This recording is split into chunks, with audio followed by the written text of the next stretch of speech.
And we're on. So, welcome to Nerd Night Perspectives.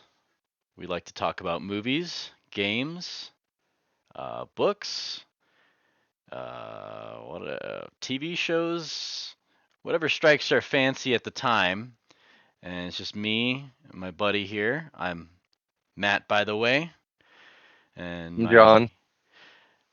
and we're gonna talk about Kevin Smith's famous or infamous. You say infamous? Depends on where your perspective is. He seems to have mixed feelings on it himself. Although I think they're overwhelmingly positive, or overly, or more often positive. Um, Surprisingly, how positive they are. You yeah, know, than what they were expecting coming into it. and I'll be honest. I was pretty surprised by how much I ended up actually liking this movie. I thought this was going to be like garbage, to be honest with you. What did you think about the movie? It was a lot better than I was expecting to. Certainly, a well balance of comedy and tragedy, which is a classic way for storytelling and building. The extremes of the ride of emotions. That roller coaster of laughing and crying. Yeah. Like it really did. Sometimes both. It really did have like a good balance of both. In especially like early on, you're thinking like or when I first look at this movie, I'm like, this can't be taken seriously, right? It's we all can get the premise of the movie just by looking at the cover. It's a man who gets turned into a walrus, and in all of all places, it's in Canada too. So, Right. a mild A lot of spoiler. human centipede style. Yeah, but I actually was watching one of Kevin Smith's interviews, and he was actually saying that at the time, this was like just after they dropped Tusk, that he hadn't seen Human Centipede, but he heard about it and knew that was an open, that they opened a door as far as like that realm of movies. Obviously, Human Centipede isn't as comedic, and if it is, wow, you got some issues, buddy. But but the uh, so that's it. this is a A24 movie. So I mean, I'm sure if you guys are familiar with A24 kind of movies, they're all like very indie, very like I feel like they just kind of let these movie makers, directors, writers just kind of go crazy with some of the ideas that they come up with. So expect weird, um, which by the premise alone, you should already know. And Kevin Smith being the director, famous for Clerks and Clerks 2, and Jay and Bob Strike Back, right? Jay and Silent Bob Strike Back, right? Yeah. Hopefully, I Movies. don't want to get too off topic, but what was the first Kevin Smith movie you ever saw? I Just th- for everyone. I think it was Jay and Silent Bob Strike Back, and those was like, oh my god, I was like in middle school, and Yeah. I remember the Clit Commander is like the only thing I can really remember from that movie. Oh, there's a lot of it. Oh, the clit's real, all right. It's the female orgasm that's a myth. No, that's a good movie. Lots of quotable moments. George Carlin plays a small part in that. Oh my god. He's the hitchhiker. What wasn't? Talking about the unwritten rules of the road. Oh My god. my first Kevin Smith movie, I think that was my second. Was that the first one I ever saw was actually Dogma. Dogma. You ever seen Dogma? I have not seen that one. It's like it's like a religious based obviously dogmatic Hmm. movie that also has Jay and Silent Bob playing a pretty significant role throughout that movie. Chris Rock's in it. That's also really good. And also I can't remember his name right now. The guy that played Severus Snape. Um, Oh, Alan Rickman. yes. He plays in that movie too. So that's also a good Kevin Smith movie. But probably get back to Tusk. Sorry, guys. So Tusk. So Tusk. this movie starts off with a couple like jerk off podcasters and the NOTSEE party. If you guys can spell that out, and say it out loud, I think you guys can figure. I don't recommend saying it out loud. Yeah, not on YouTube. I don't think. Depending on the company. Yeah, I don't think they like that word, but it is a very famous party from Infamous. infamous. The Germans big fan of it at the time. They're not anymore. I don't think. Allegedly. Allegedly. So they have that name, which it does kind of come back in later to bite him in the ass. I do like that, but you can kind of get an idea for the content they're making, and they're just basically internet trolls a little bit. They just kind of like giggle at other people's misfortune, and this is kind of like seen with their first video, which is like this is opening up with their podcast where they're just giggling their ass off and they're watching the Kill Bill kid, which is like Mm-hmm. yeah. Do you remember like the Star Wars kid or the Jedi kid? Yeah. It's a lot Yes. like that. And they're watching it, and he like accidentally lops off his leg, and I kind of laughed too, but like I didn't think he actually cut his leg off. Is that what that move? Is that what was supposed to have happened there? He actually cut his leg off. Yeah, he cut his leg off, and that's why they went to go do that interview. And actually, there's a line that Wallace says because Wallace is talking because about whether or not it's they should do that, and because they got an interview with him afterwards, and they were talking about how he's got all these views, and he's like, I'm kind of in a weird way jealous. I don't need both legs. What am I? Oh I'm not my running God. marathon. Such foreshadowing. That's something you see consistently through this movie. Is actually a well done placement of foreshadowing. I mean, we're foreshadowing him losing his leg, and him saying that it's not, he doesn't need his leg because that kid has more views than them. And, all it cost him was a leg. All it cost him was a leg. Yeah, but you see later that obviously he reacts very differently when he loses his own leg. Spoilers. He does lose a leg. Yeah. But yeah, dude, they're just basically trolling that kid. I honestly, when I was first watching it, I didn't think he lost because the effect for when he lost his leg was like it looked very like cheap CGI looking.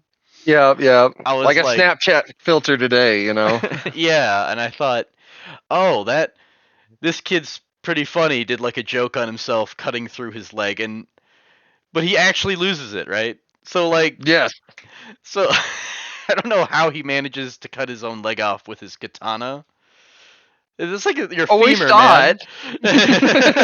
Really sharp blade, man. Folded like at least 2,000 times. It must have been a legit, must have been a legit katana. It's the legit katana that the neckbeards are all talking about. This is the one that cuts through tanks that they use in Metal Gear Solid. Right. He did it on an accidental backswing or. Yeah. If you're gonna get a master blade, you should be a master yourself of said blade. Yeah, so just our little PSA is use wooden swords when you're practicing first, and then upgrade, or you might chop off your leg somehow. Professionals only. So they end up going up to. So Wallace, the main character, yes, played by Justin Long, and there's also Haley Joel Osment is the other podcaster, which if you guys remember Haley Joel Osment from when he was a child, he's just gotten bigger and has a beard now. Sixth Sense fans out there, Nice. He is in this movie, and I actually kind of like his character a little bit. I didn't at first, but kind of getting more along into it, you'll kind of see why. So they decide that Justin Long, Wallace, is going to be going up to Canada to go interview that kid, right? So they go up to this TSA agent and they have a little scene there, and that's like what's his name? Harley from Epic Mealtime was the actor. Yeah, I actually didn't know that till I watched this like behind the scenes documentary that they did like later. I didn't recognize him at the time, but I've seen some of his videos before, and it was like, oh wow, Yeah. I have I don't watch a lot of Epic Mealtime, But you sent me that documentary Walrus Yes, or Yeah, was I it the think that's making the one of? I'm talking about. Yeah, because that's how I found out. And Yeah, I think it's the same one. I was like, there you go, represent our YouTubers Yep. out there. From Kevin Smith's official channel, if I recall correctly, on From his YouTube. official channel, which is a pretty fun documentary. I haven't gotten to finish it all yet, but really should have. Um, Oh, it's cool. It breaks you down like day by day. Like this is day 3, you know. mhm. And Jason Mewes, because even though he didn't play a role in the movie, he was I have it somewhere. He was like a special producer or something like that. Special producer, and I feel like Jason Mewes is just it's just Jay from the movie, and that is Oh, him as a exactly. real Yeah. person. Yeah. No, absolutely, and that's what it is. And I mean, even Silent Bob really is Kevin Smith, just not saying a word, which you know. Basically, I love how like during that documentary there, like or that little it's a documentary, I guess. He's just kind of Yeah, like talks a little bit of shit to him every now and again. yeah, It's pretty fun. But big time. anyway, so They go to that airport. and Uh, I actually really like this. It is pretty funny. Like the comedy kind of comes out a little bit here because you remember yeah, he's talking to him and he's kind of like just being obnoxious American, you know. But big time. this guy, the TSA agent, is just like kind of giving it right back to him, you know, and it's pretty fucking funny. He goes like, Don't tell anyone in Canada you don't watch hockey. In Canada, you're red, white, but never blue, eh? Ever. ever. You know. And I love the line where he's like, "We're not nice, we're tolerant and optimistic and hung like moose." And he gives you like the look, even the women. And that got Absolutely me. great. I was like, "Oh, this TSA Yeah, agent's great." yeah.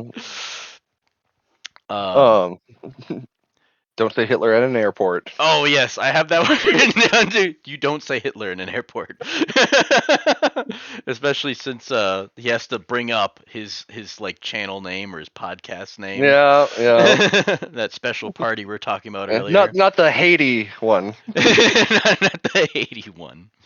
And then I think this is the first time you get to hear his like I put down obnoxious ringtone, but I kind of started to love it. Like What is that from? I thought something told me that it was from something, but I can't remember at it all. was like Do you recognize what that's from? no, but I got that feeling like that it's from something. Maybe we should look that up. Yeah. Let's see. Ooh, come on now, more margaritas, something like Yeah, that. more margaritas.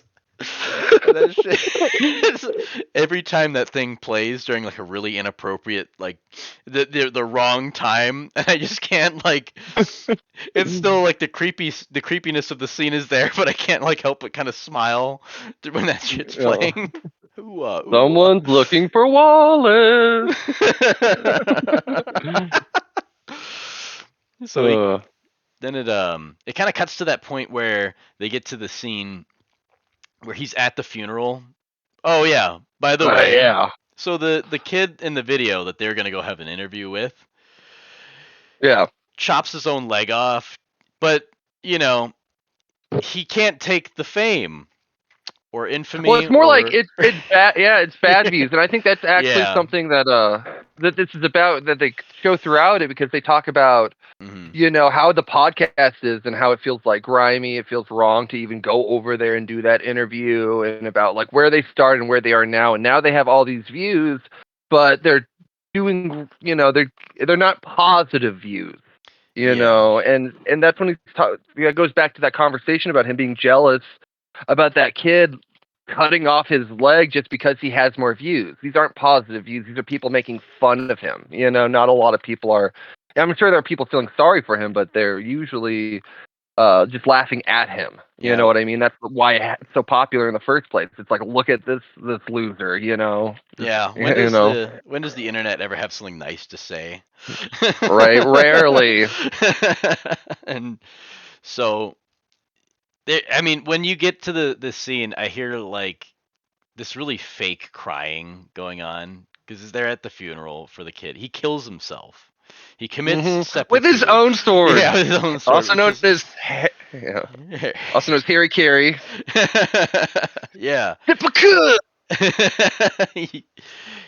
Which is, I guess if you're gonna go out that way, I don't know. If you're gonna be the sword, the Kill Bill kid, I mean, that's really what other option of suicide is there? I know, yeah. They kind of like commit to the silliness of it. He kills himself with his own sword. Poetic to say the least. Yeah, he lived by the sword and then died by it. Mm-hmm. So this leaves Wallace, our main character, a little bummed out. He he doesn't have his interview anymore, so he goes to Yeah. this bar, the bar H, which is Yep. what Bar. bar. It's just bar with that H emphasis, like cool whip. No, I'm just Cool. kidding. The bar with like almost like a sigh after. I don't know. I don't know why I had to put that down in my notes for some reason, but I guess it's there now. Right there, yeah. So he's now on the.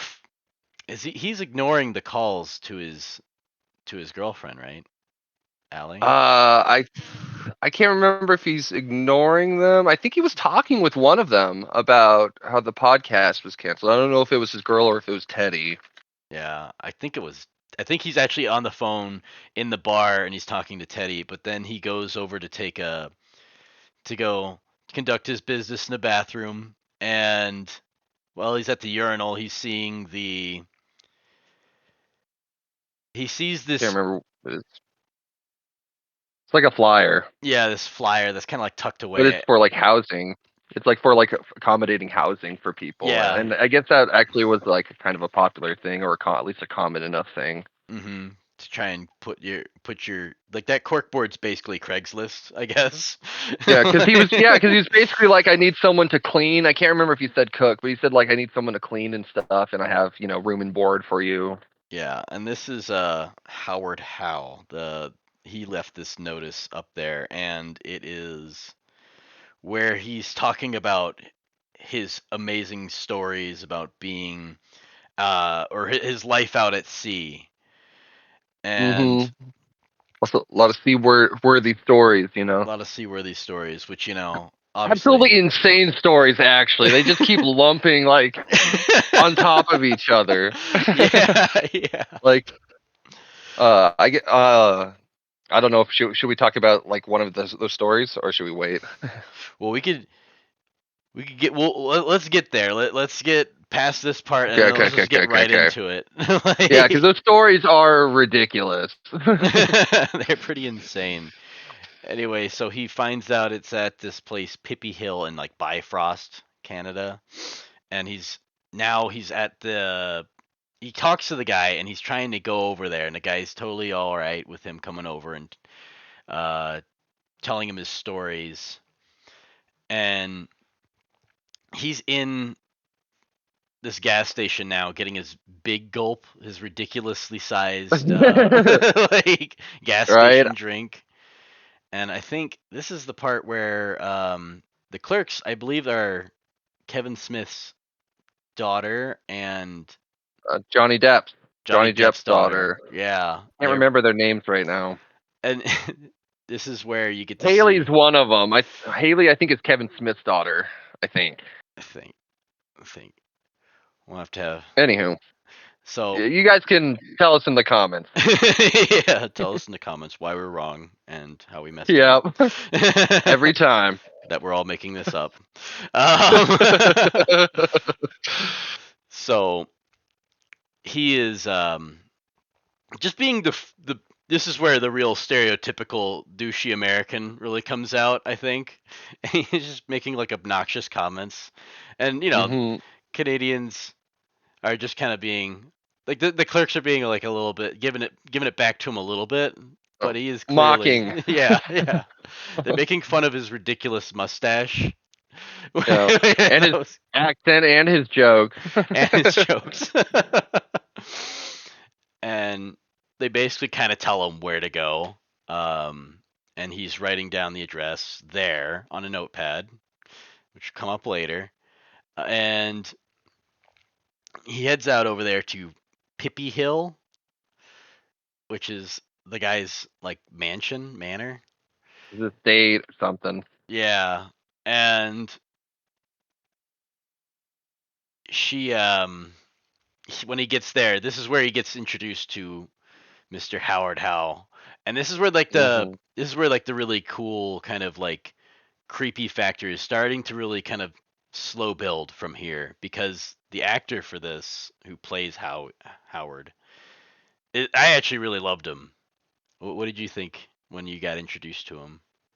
I think he did really good, and honestly, I think consistently, you kind of almost got like a Hannibal Lecter vibe Yeah, off of him, but also he was eating, a few amount of times, yeah.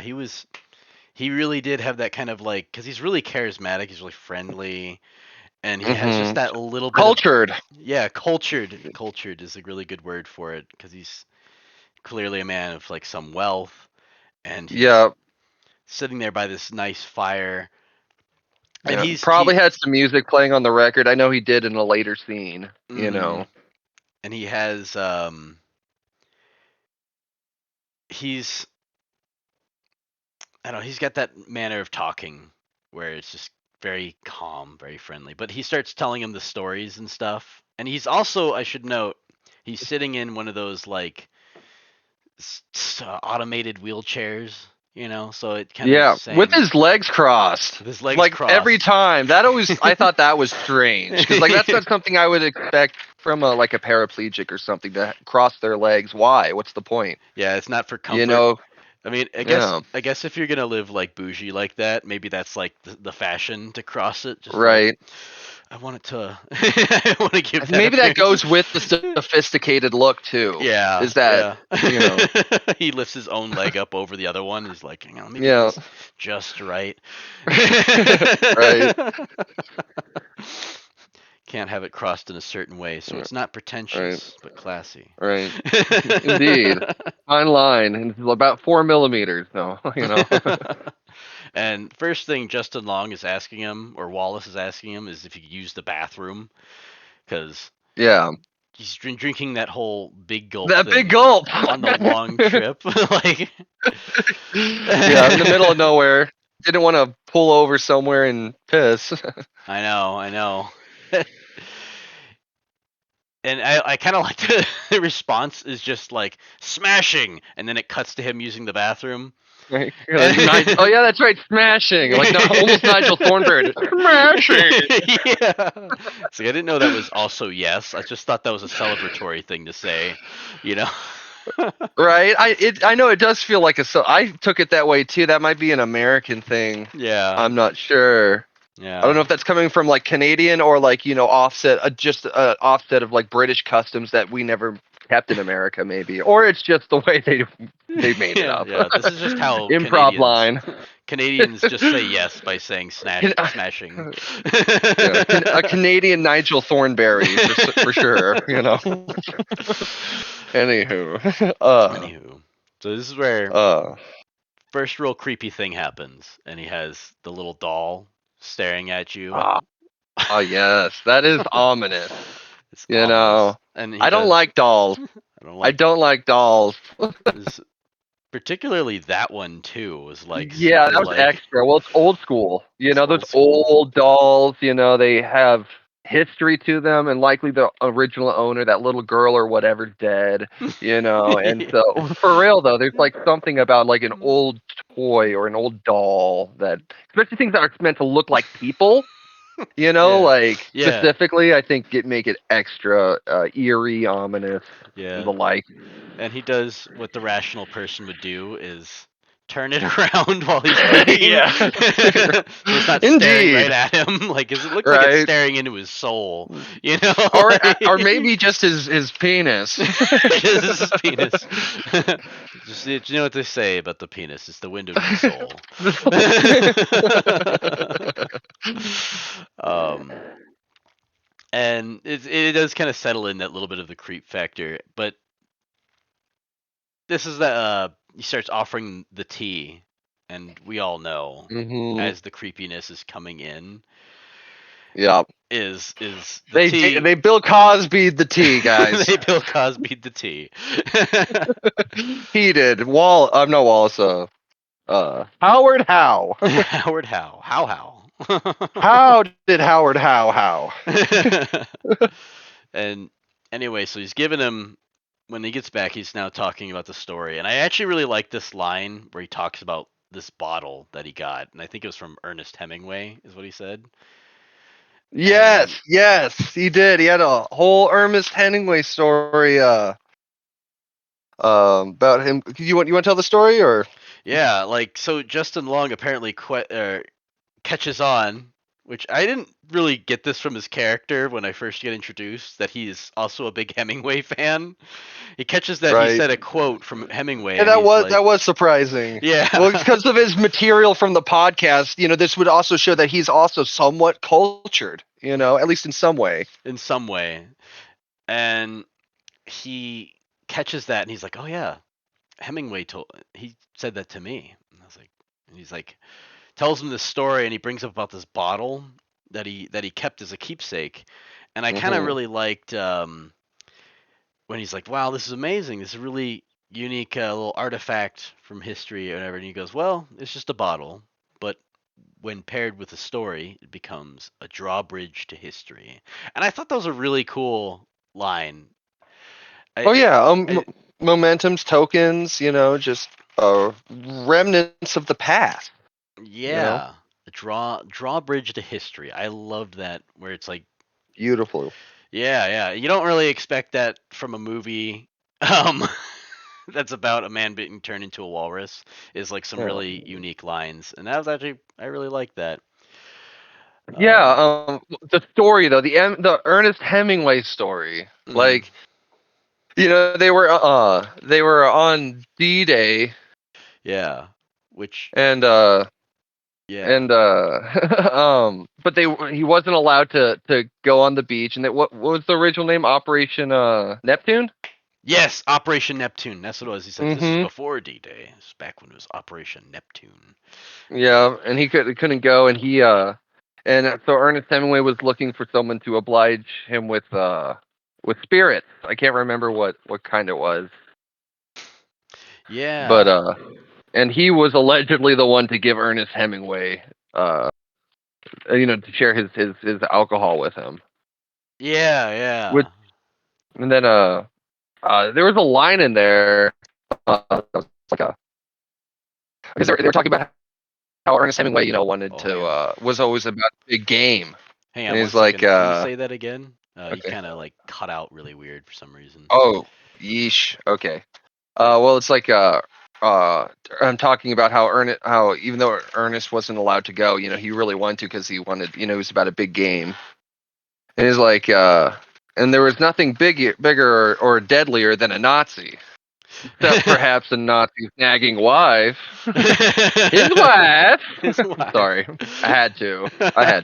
Sorry, guys. But So it goes from this really cool story and like really profound quote, and then it goes to walrus dick jokes because he's yeah, the baculum. the baculum, Or the Usyk, the Usyk, and he's like the bone is like kind of like on his mantelpiece, and Justin Long or Wallace picks it up, and he's like, "Oh, what's this? Is this like their spine?" He's like, "Well, I would think it's more like a walrus cock." I'm a dirty little boy, aren't I? And I'm like, man, That was weird. That was an off-putting moment. Like just like for like a moment of him just breaking out of like this sophistication and just got down and dirty for a second. Yeah. Almost fetishization of the walrus. You see Mr. that Tusk. the little break in his facade right there for his weird sense of humor when he starts talking Indeed. about walruses. And it was just kind of like, at first I thought it was like, all right, Kevin Smith, you're coming right in with your normal kind of raunchy comedy. Let's. Yeah, no, it's good. Because this is where we see that comedy and tragedy again, and we haven't even hit tragedy yet. Well, actually, that's not true. That the Kill Bill kid. The Kill Bill kid. And for sure. R.I.P. I did kind of like to. I didn't bring this up, but then when they're talking, he's like trying to relate to him, and he's just like he says this line where he's just like trying to relate to him and kind of like spur the conversation on a little bit. You know how you can kind of do it with people who when a conversation starts off awkward a little bit, you're trying to find something to relate to, and Justin Long's like, "Oh, I see. My grandma, she used to hang things on the walls, just like you." Just trying to relate with like the most basic thing. Like, oh yeah, you yeah, have nice weather we're having, you know. we're having.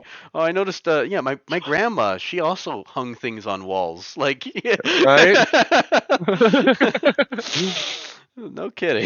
He's talking about his whole life on the walls, and that is common. And I think it is maybe more commonplace amongst older people who view that most of their life is either behind them, or they just have all that time of collecting mementos and experiences for, as we talked about, that bridge to history, and that history being your own in some regards, depending on Yeah, the object. yeah. That's really deep because I was just about to talk about the fart jokes they're making about his grandma right afterward. Well, now insert fart joke. Insert fart jokes. It's got to In be fact, like. you should have inserted a full-on fart, really, right after. I know. I'm surprised they had that. He did show some restraint by not having like actual farts happen right Right, there. right. Anyway, One of the so few restraints on the movie, really. the few restraints are like the amount of how far they go with the fart jokes. All right, guys, come on. We're trying to keep it classy here. But this atmosphere and this kind of like little bit of tension's been building up throughout their conversation, throughout the stories, where they have these flashbacks about uh, Well, about first they had how the Ernest Hemingway flashback, right, right? and then And then now they moved on. they moved on to the flashback where, or did they show the full flashback, or did they just say he was talking about how this walrus saved his life and he named him Mr. Tuskegee, Mr. Well, Tusk. they started with him. It was like 1959. He was the Anastasia. Ooh. He was on the Anastasia for like his culinary works, and it's particularly, I think, his cooking of halibut. Mm-hmm. Which I thought would be the same fish later, but the fish that they feed him later is mackerel. Mackerel. I don't think those are the same thing. I'm not a fish expert, marine biologist, but I think it's safe to say those are not the same kind of fish. Looking for a great white shark. A massive Okay, so one. it almost becomes Jaws for a second. Also, shout out to Kevin Smith, Moose Jaws or whatever. Moose You Jaws. can look that up if you want to look up more.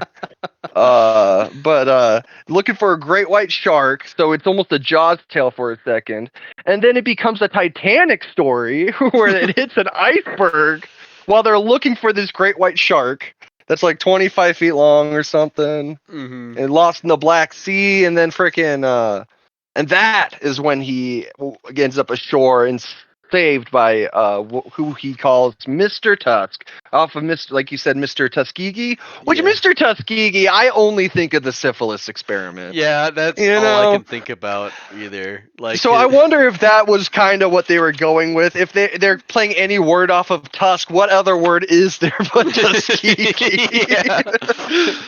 Another nod to history. Another nod to history. I don't feel like that one was intentional, but I don't know. Maybe that is headcanon, but I think it fits well. I think Kevin Smith was just trying to spread awareness about this. They'll look into what that means. You guys know if they got Operation Neptune, they'll get the Tuskegee syphilis experiment. Yeah. Fair enough. No.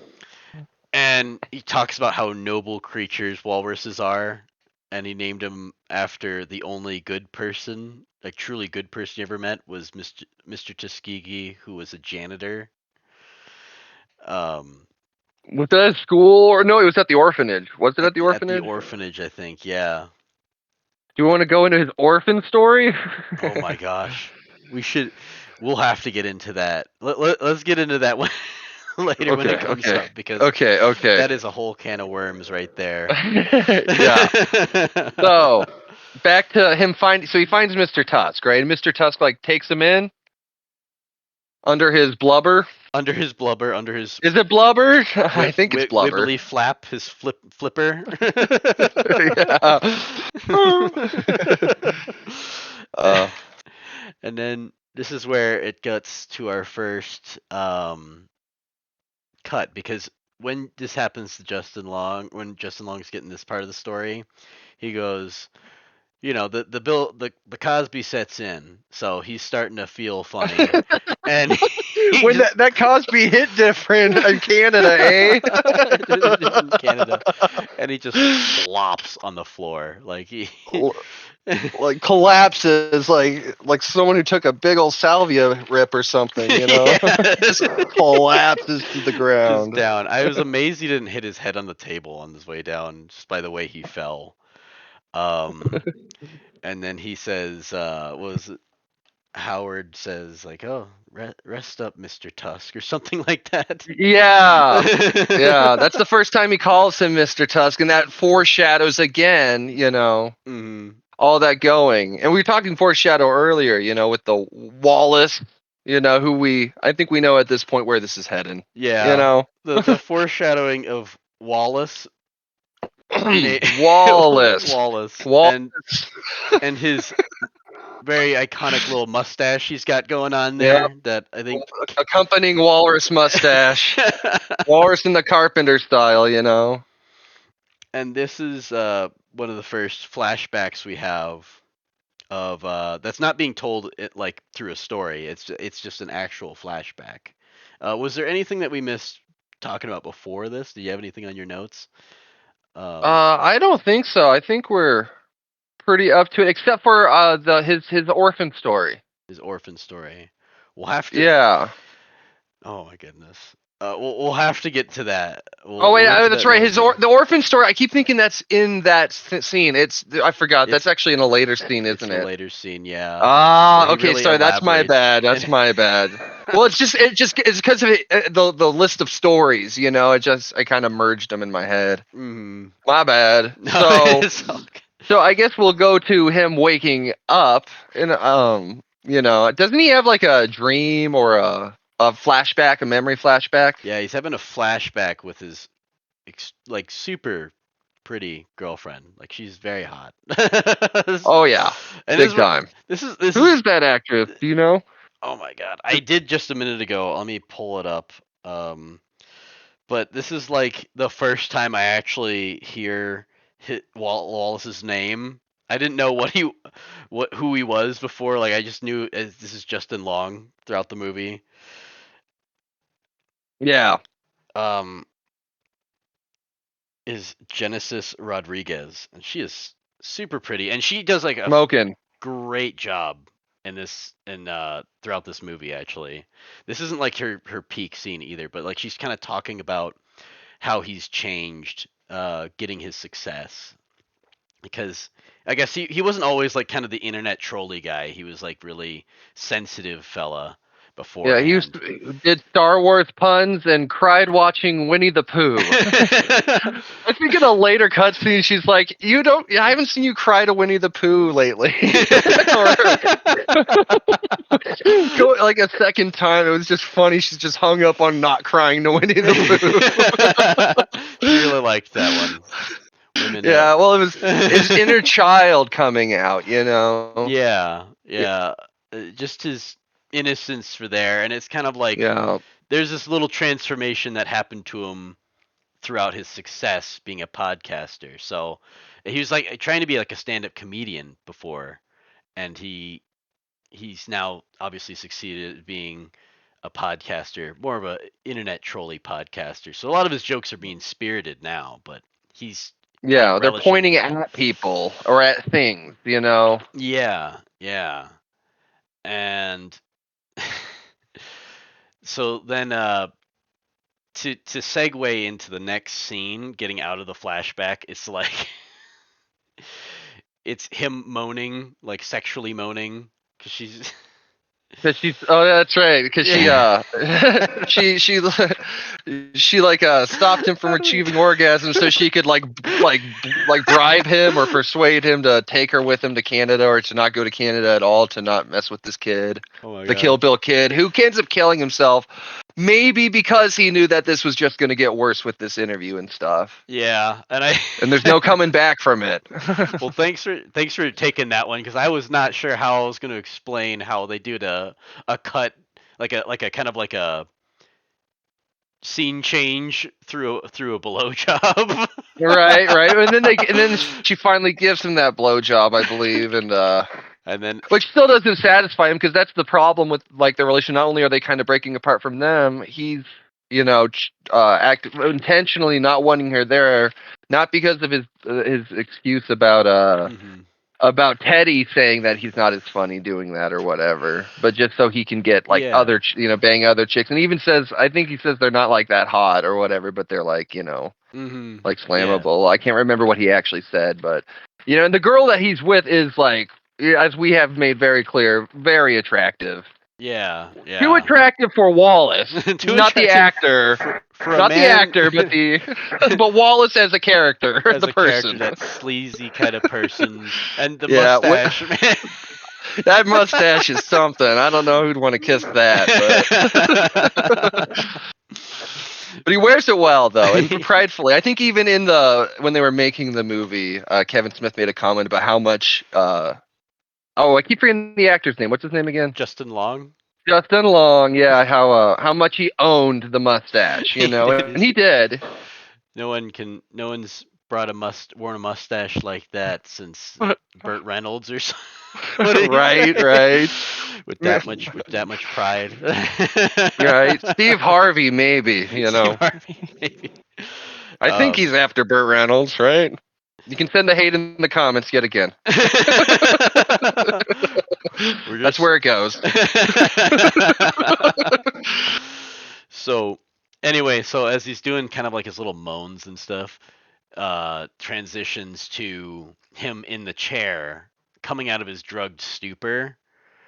And this is like really where I started to feel trapped.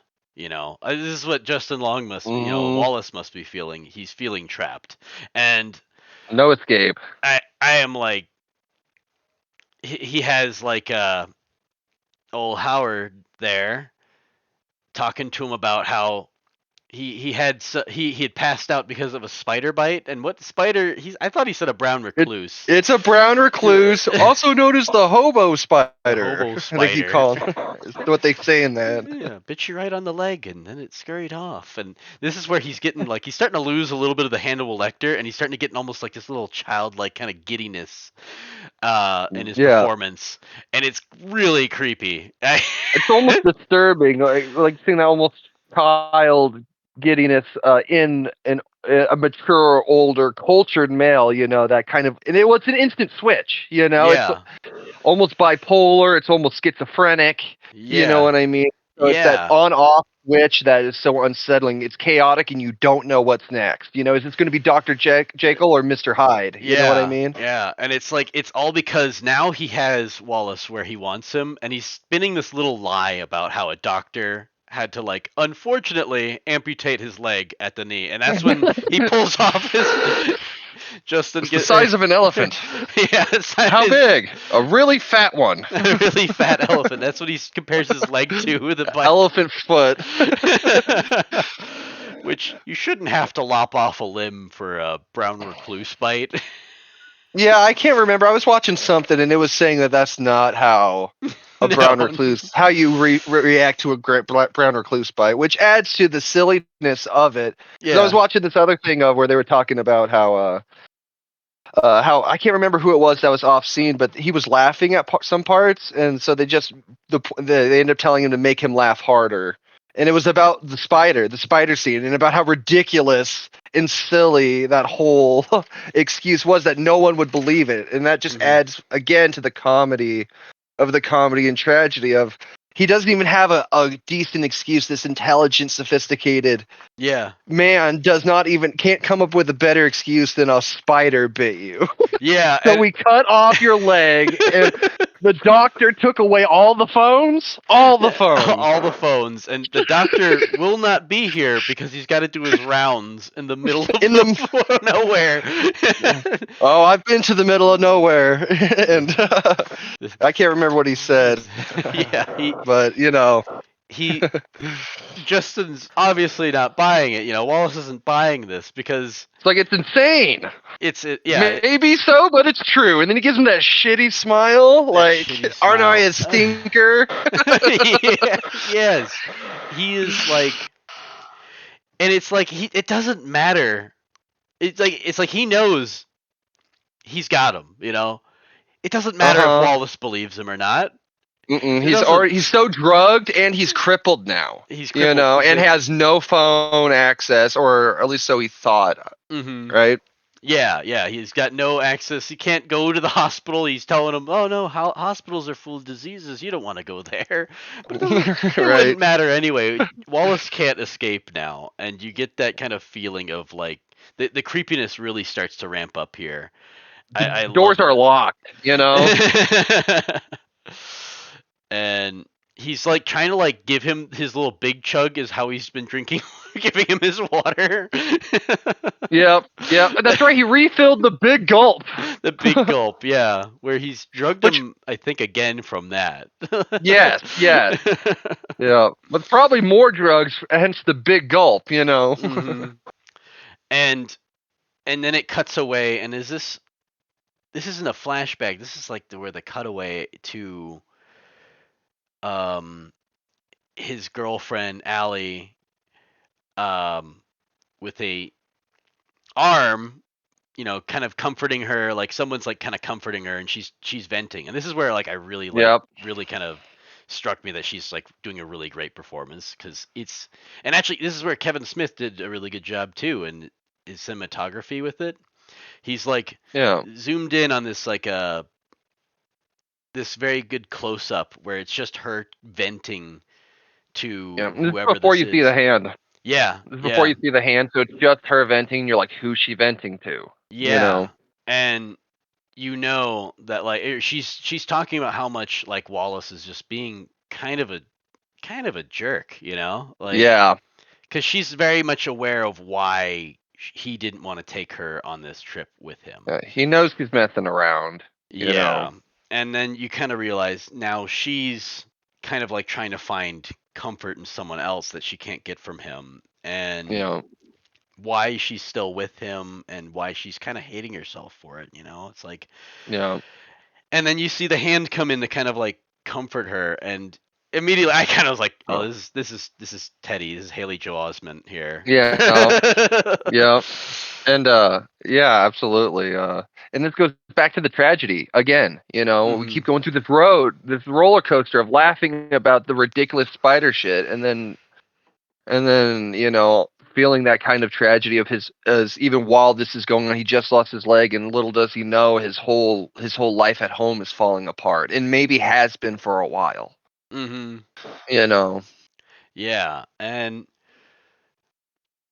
as that kind of like cuts away from that scene, it has been going on for a while, and I really liked that scene. I really did. It was like I started to get like some kind of foreshadowing about how this is going to be playing out a little bit, and I was kind of like worried about our friend Wallace here, because he's a douchebag, but I don't think like he's going to deserve exactly what's coming to him here.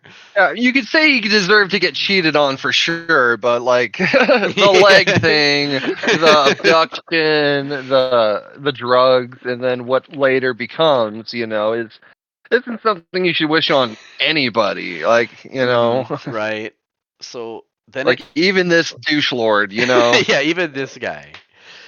So it cuts away now, and they're having dinner with Howard and Wallace are having dinner, and he's like, this is where he's got him, and he's having his little conversation, and Wallace is like, he's still obviously very much kind of fighting against him a little bit, and he says something that I felt, really communicated his feeling, like, because Howard keeps lying to him, and he goes like, look, and he says like, you're just tired, it's just after all the surgery you've been to, and you can't raise your arms and all that. And Yeah. he's like, Wallace just says like, I'm not tired, I'm immobilized. And I kind of loved the way that delivery was on that, because you get that trapped sensation, when he says Yeah, he that. can't move. He's literally, whatever happens is up to this guy who's obviously already doesn't have his best interests at heart, and Yeah. and so he's trying to keep calm. Hmm. So hopefully this guy will let him go, And yeah. until eventually he realizes that there is no escape. And that happens when they keep talking about the spider again, the Hmm. arachnid assailant. The arachnid You assailant, know, yeah. And you know, Wallace he'd just call kind it of, itsy bitsy. yeah, he call it itsy bitsy, yeah. And then he does Yeah, that creepy little, he sings that creepy little, in the creepiest way possible, sings the itsy mm-hmm. bitsy spider. Yeah, yeah. It's so And then uncomfortable, that is that's where we see almost that schizophrenic side, but also I think that's also the first time we see his character that we really see later, that the Dr. Bartholomew. Is that his name? Dr. No, it's not. Bartholomew. No, it's not. No, it's not. What's his name, Doctor? Like where he's actually doing the actual doctor. Yes. Oh no, I don't know. I can't remember that name. Oh man. My bad, I failed you. No, it's all good. It's all good. I can't remember. But when they're talking, Wallace is starting to get upset, right? He's getting very frustrated with this, and he starts to lash out now. And that he struck a nerve there when he yelled at him. And that's when you see this guy is not a paraplegic at all. Like, he's not. He's got full use of his legs. Stands up and goes and bitch slaps Wallace. Right across the room. After he screams at him to let him go, you fucking psycho! Or something like that, psychopath. Yeah, and he's slaps the shit out of him, but he has this moment where he's like,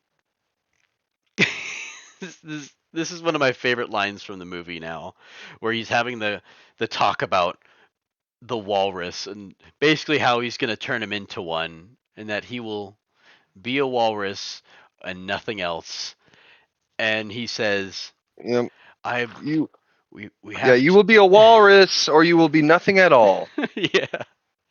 But he says it is very philosophically, and he goes like, this is the question that has been posed by man since he came up from the surf and stood erect in the sun. Is man indeed a walrus at heart? It's like, That's the big question. that's the big question that mankind is trying to figure out. His delivery of it is just so like, God, I love that. That was so insane. That was you, absolutely you're great. you're creeped out, but like you get that little bit of comedy in there, and eventually, Wallace is left alone, and he's waking up to the sound that ringtone again. And it's his Yeah. phone going off, and evidently, like, Howard didn't just take his phone away. He left it out so that he could reach it, and he wheels himself over to go answer the phone, and it's too late, But he's starting to try to call, and he's leaving a message, and he's just like all panicked, and he's leaving the best message you could. I think, because like so many times that like in horror movies and stuff, they're gonna like call somebody or leave a message. It's always like, or they're calling the police and they're super sensationalized, and they talk about the weird thing too much. But no, he brings up the fact that he's turning him into a walrus only like once or twice, which is, Yeah. but he puts in this panicked voicemail, and he just he ends it with like, please, I don't want to die in Canada. Yeah. Dying in Canada. That's so funny. Of all the places, no, Of all the kidding places. people. And this is like really extremely frustrating because as he's called, his girlfriend and Teddy, who were just trying to call him,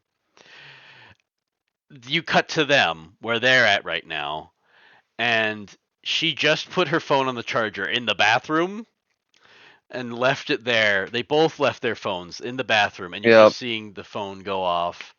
And Yep. Ooh, no. and Come Teddy's on now, going. more margaritas. Sorry. Teddy's going over there to go brush his teeth, sees the phone is being called, does not answer, and I am just like, hmm "Ah!" Yeah, and then you're talking about yeah, because that's after the post the whole "you will be a walrus or you'll be nothing at all." Yeah, yeah. You'll be a Yeah, walrus or nothing at I'm done all. looking up the doctor. By the way, I was trying to find the doctor's name. It starts with an M, like Maddow or something. It's not that. I can't remember what the doctor's name was, but it was not the one I said. Um. Uh. And then that's when I think while he's uh first starts, we start seeing his first bit of experimentation.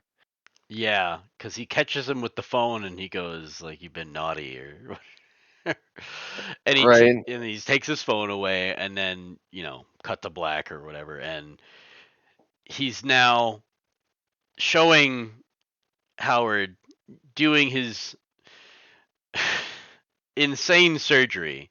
You're seeing what's going Yeah. on, and you see his leg like put on direct ice, and I mean, just a little PSA, if you lose a limb, don't put it directly on ice. Try and make sure it's got a little bit of padding to it. But this is insane mad scientist surgery. So I guess the rules don't really apply. Don't apply logic, to it at Yeah, all. he's Not kind that of they going want. with the bare minimum, kind of. As long as it works. Yeah, You know. and you're seeing him like do the crazy surgery, and this is where he wakes up during the surgery, right? And he's talking to him, I or don't is think he wakes up. He doesn't. I don't think he wakes up during the surgery. The whole he's just taught. I think it's him it's monologuing? yeah, it's him monologue because first the his that phone rings because they call him back. It's when they're calling Wallace back when they realize that he called. It was like the next day. Mm-hmm. It was the next day, like that next morning, and they're calling him, and then that's when it's like someone's looking for Wallace, Oh my, you yeah. know. And while he's going, and then that's when he starts going on that big monologue about his childhood. One of the stories we didn't get to hear. And this is the Um, orphanage part. yeah, Oh yeah. my So, god. I remember his father was stabbed in Montreal several times by a mugger, and his mom's throat was slit like cattle.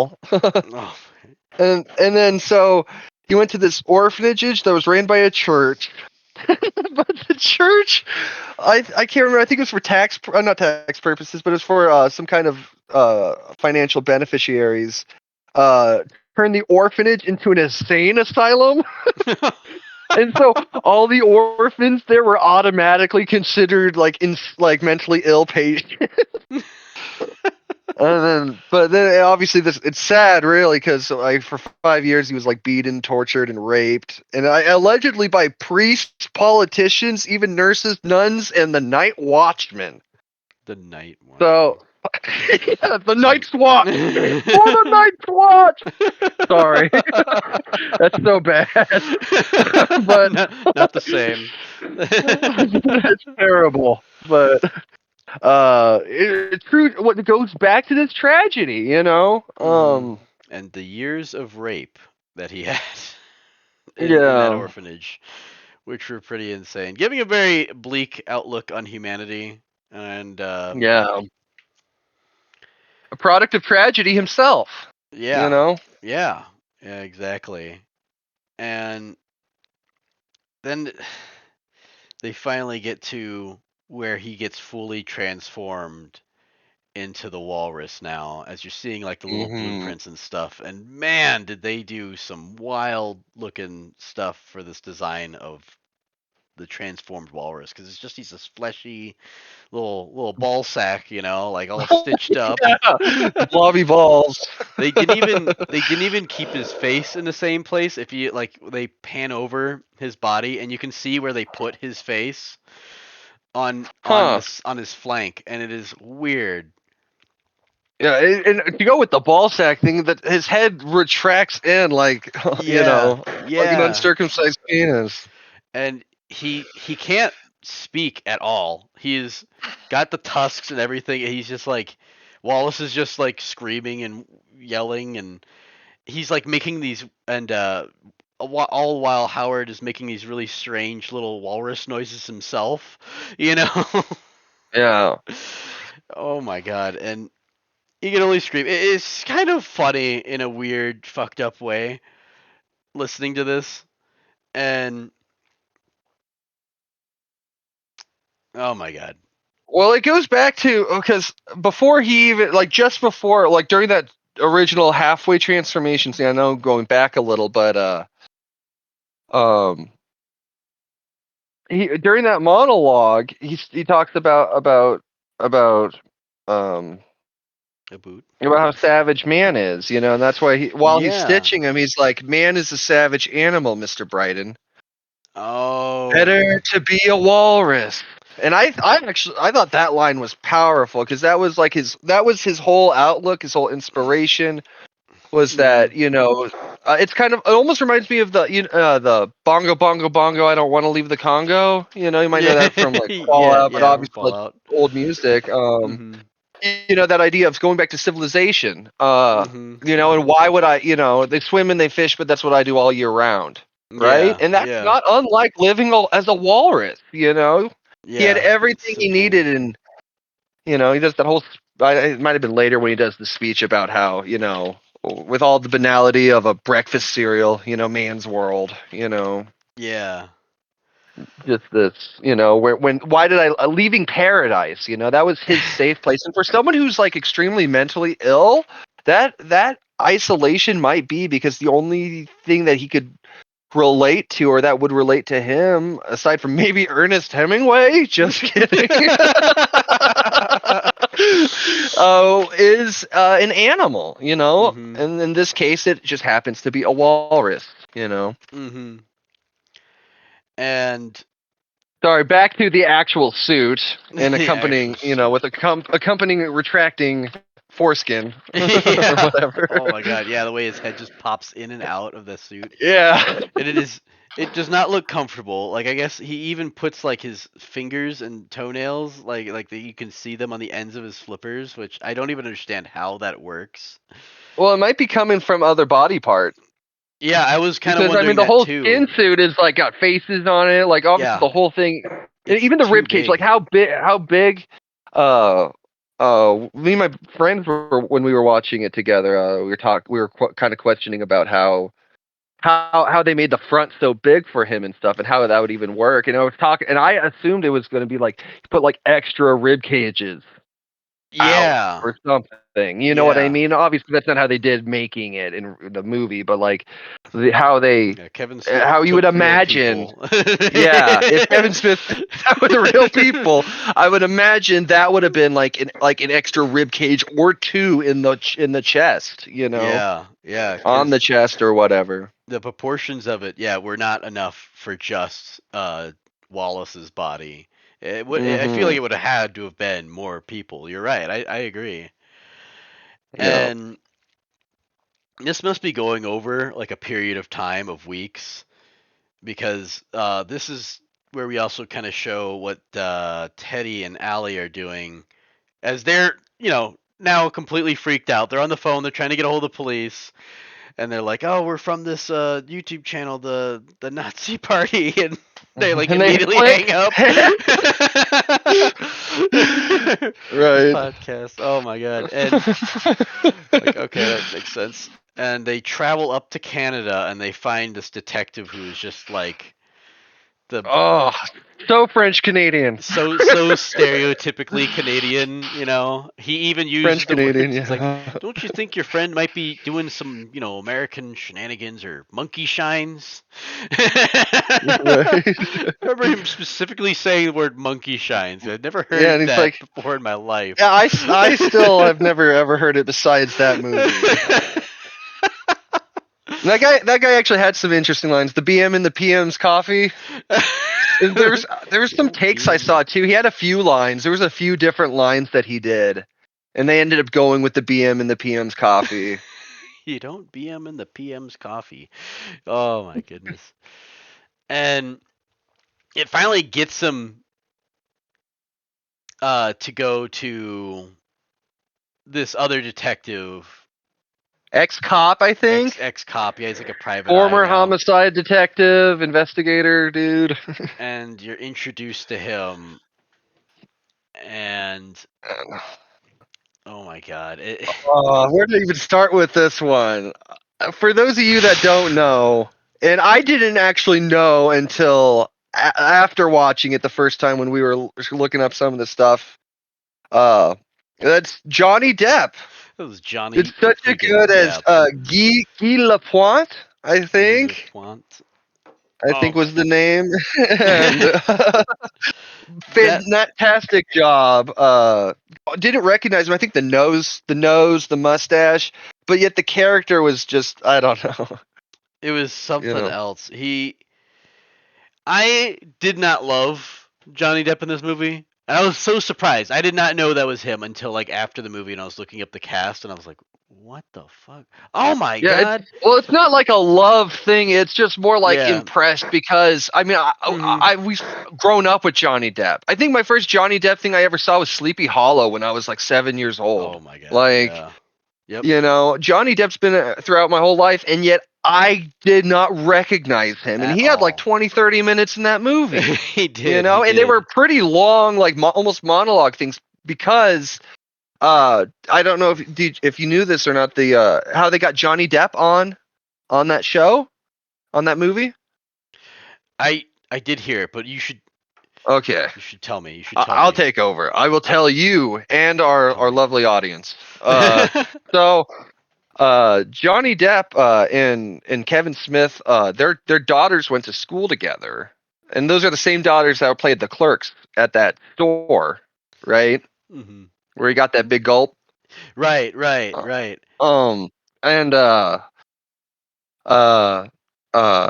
Kevin Smith, I guess, requested Johnny Depp to be in because he was thinking in his mind, who would be good for it, if no budget was an issue, anything. And he was just really strong on Johnny Depp, and he decided to be, he's like, I didn't want to be that guy, but here I am being that guy because I guess they'd never really talked, doing business together. Yeah. But he tried sending into like, I can't remember if it's like his agent or agency or what, but they rejected him. Practically told him to go fuck himself. They didn't, but might as well have. The Hollywood translation would be go fuck yourself. He's like, what? We don't think this would be good. For You're insulting Depp by even fucking pitching this. Your weird walrus movie. Yes. Well, I think at the time they actually they misunderstood and thought that they were wanting Johnny Depp to be Wallace. They likely skimmed through it. Likely, I'm sure they got a million things to go through. They skimmed through it and they probably assumed that Johnny Depp was doing the main role. Because if you're having Johnny Depp in your movie, he's but then that's when he ended up reaching out and texted Johnny. I believe it was texting or something, and was like, hey, I'm Haley's dad. Kind of throwing that in there. Yeah.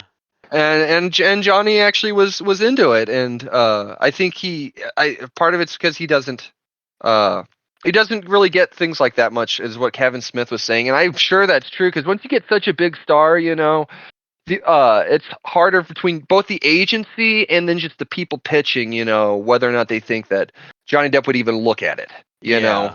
Yeah. And so there's a huge filter of what he sees anyways. And so what he gets through that filter of his agency and all that stuff are likely not strange, random, obscure roles. You know what I mean? Yeah, And certainly, yeah. and if they are, it'd be like headlining. You know, he's playing a smaller part, but an important part to the story. You Yeah, know. one that isn't even like I don't even think it mentions him. It doesn't show him in any of the trailers. It doesn't like mention that he's even in the movie. You know, Yeah. Well, what it's a pretty happened was, secret cameo, kind of thing. yeah, it's a surprise, and Hmm. well, Johnny Depp was so he did it. I think he did it. He might have done it for free. I'm not sure. I know he was doing a favor pretty much, and Hmm. they didn't even send him paperwork like to his agency or whatever. And he actually, Kevin Smith was specifically like, "Don't do that because pretty much that's when this is going to get more complicated than just Johnny Depp. Hey, I'll come in real quick and do this for you. You know what I mean? When Hmm. I'm back in L.A." Well, I And so imagine I imagine this is like for any like movie that Johnny Depp's in. I feel like there has to be like some kind of like clause or agreement that Johnny Depp says, but I have to be in a lot of makeup or else I'm not being in the movie. that was exactly his one request. That was Johnny Depp's one request was that Oh my god. was that Kevin Smith would pay for a makeup artist that he would bring in.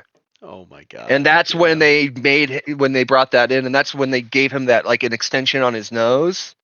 And there's even a behind the scenes thing about them talking about how where Johnny was talking to Kevin Smith is like, look at it, doesn't it look like a penis? And they were talking about putting a blue vein on the side and a slit down the middle of the tip.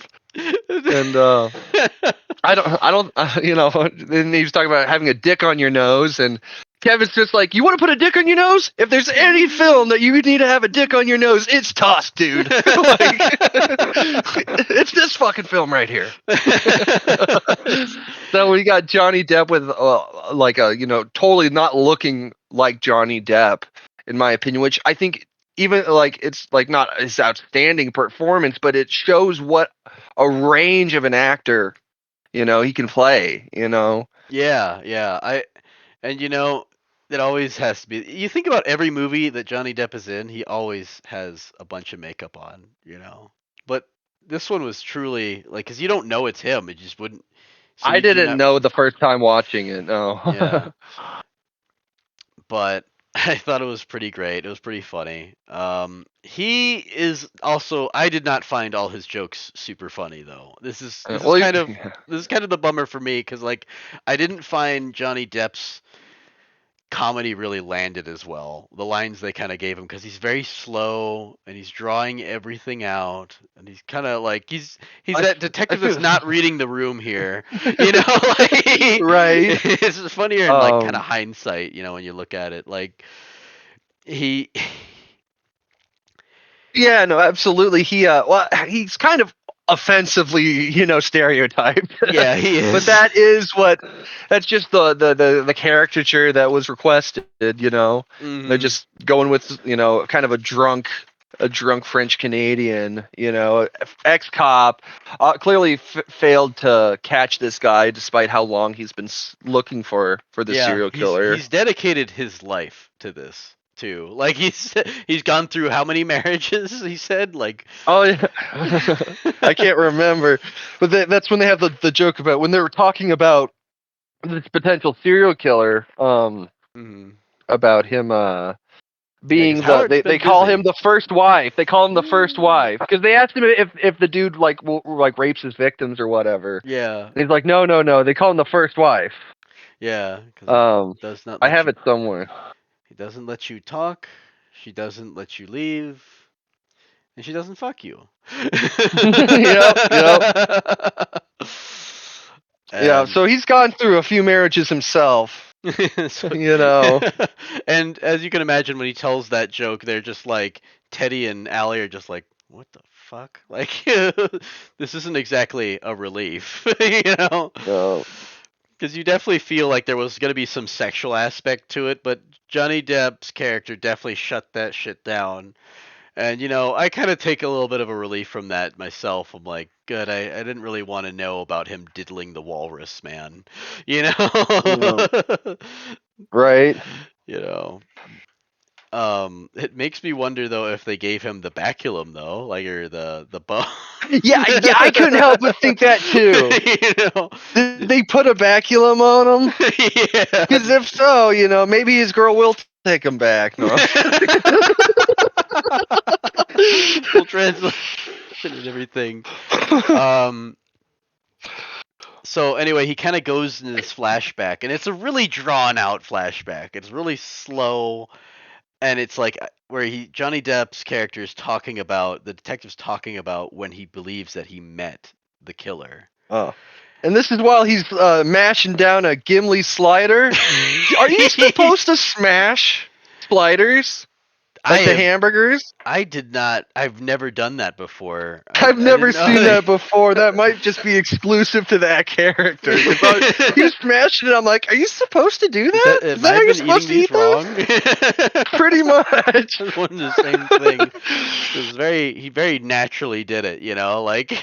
Yeah. Well, he had that whole speech about how like the only thing wrong was it Quebec or was it Montreal? I think it was Quebec. The only flaw, the only failure of the people of Quebec was they don't have not one decent Gimli slider. Yeah. So a slider like connoisseur of sort. Yeah, this is just adding all these quirks to this detective. The whiskey in the shake, but the shake's too thick for him to even slurp. Yeah, because like the whiskey would just go to the bottom. It's not, or float at the top because the thing was so thick. Oh my god, yeah, exactly. That's true too. Either way, the physics on this are not adding up. Either way, it does not mix. It does not become a delicious emulsion. I couldn't imagine, but you're gonna have milkshake or you're gonna have whiskey, but you're not gonna have both at the same time. Anyway, hold on. He talks about what he did to Wallace beforehand. Just real quick before we talk about him meeting the doc.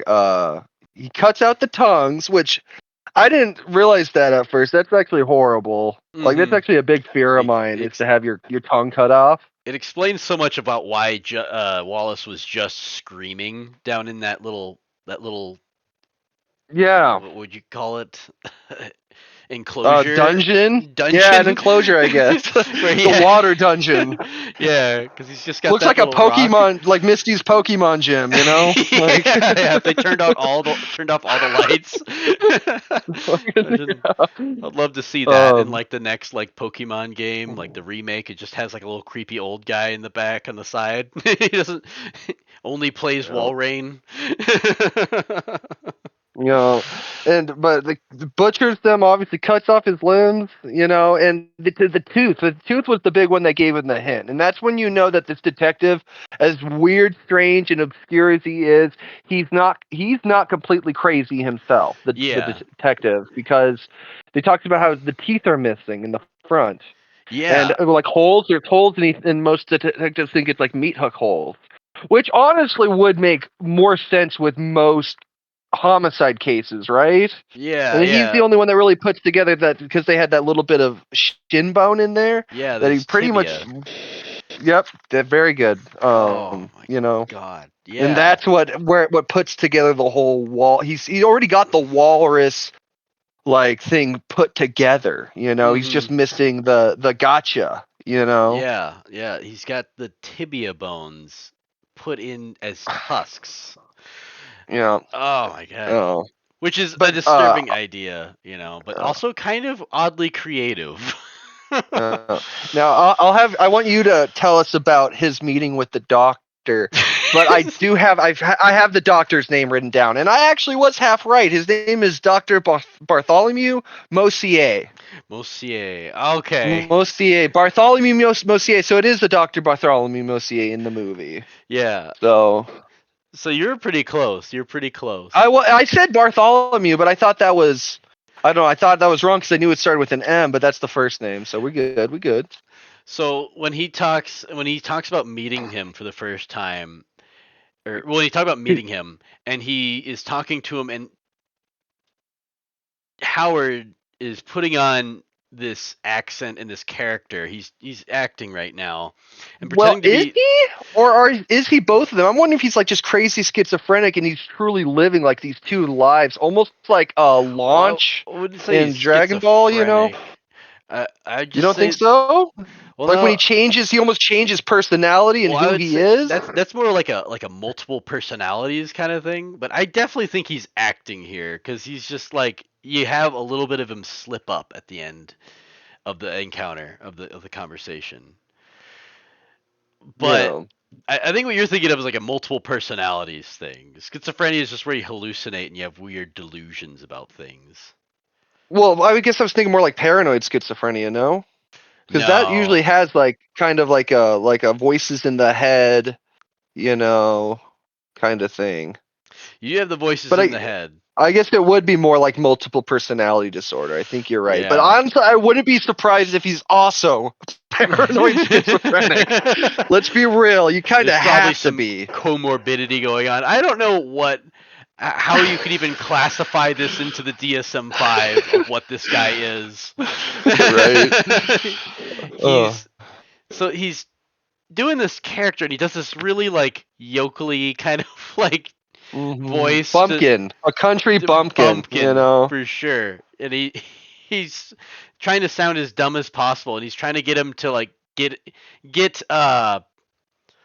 trying to get the detective to come inside and go look at a spider. So the spiders come back, A you know. recluse. A recluse. Also known as the hobo spider. The hobo spider. Same stupid spiel.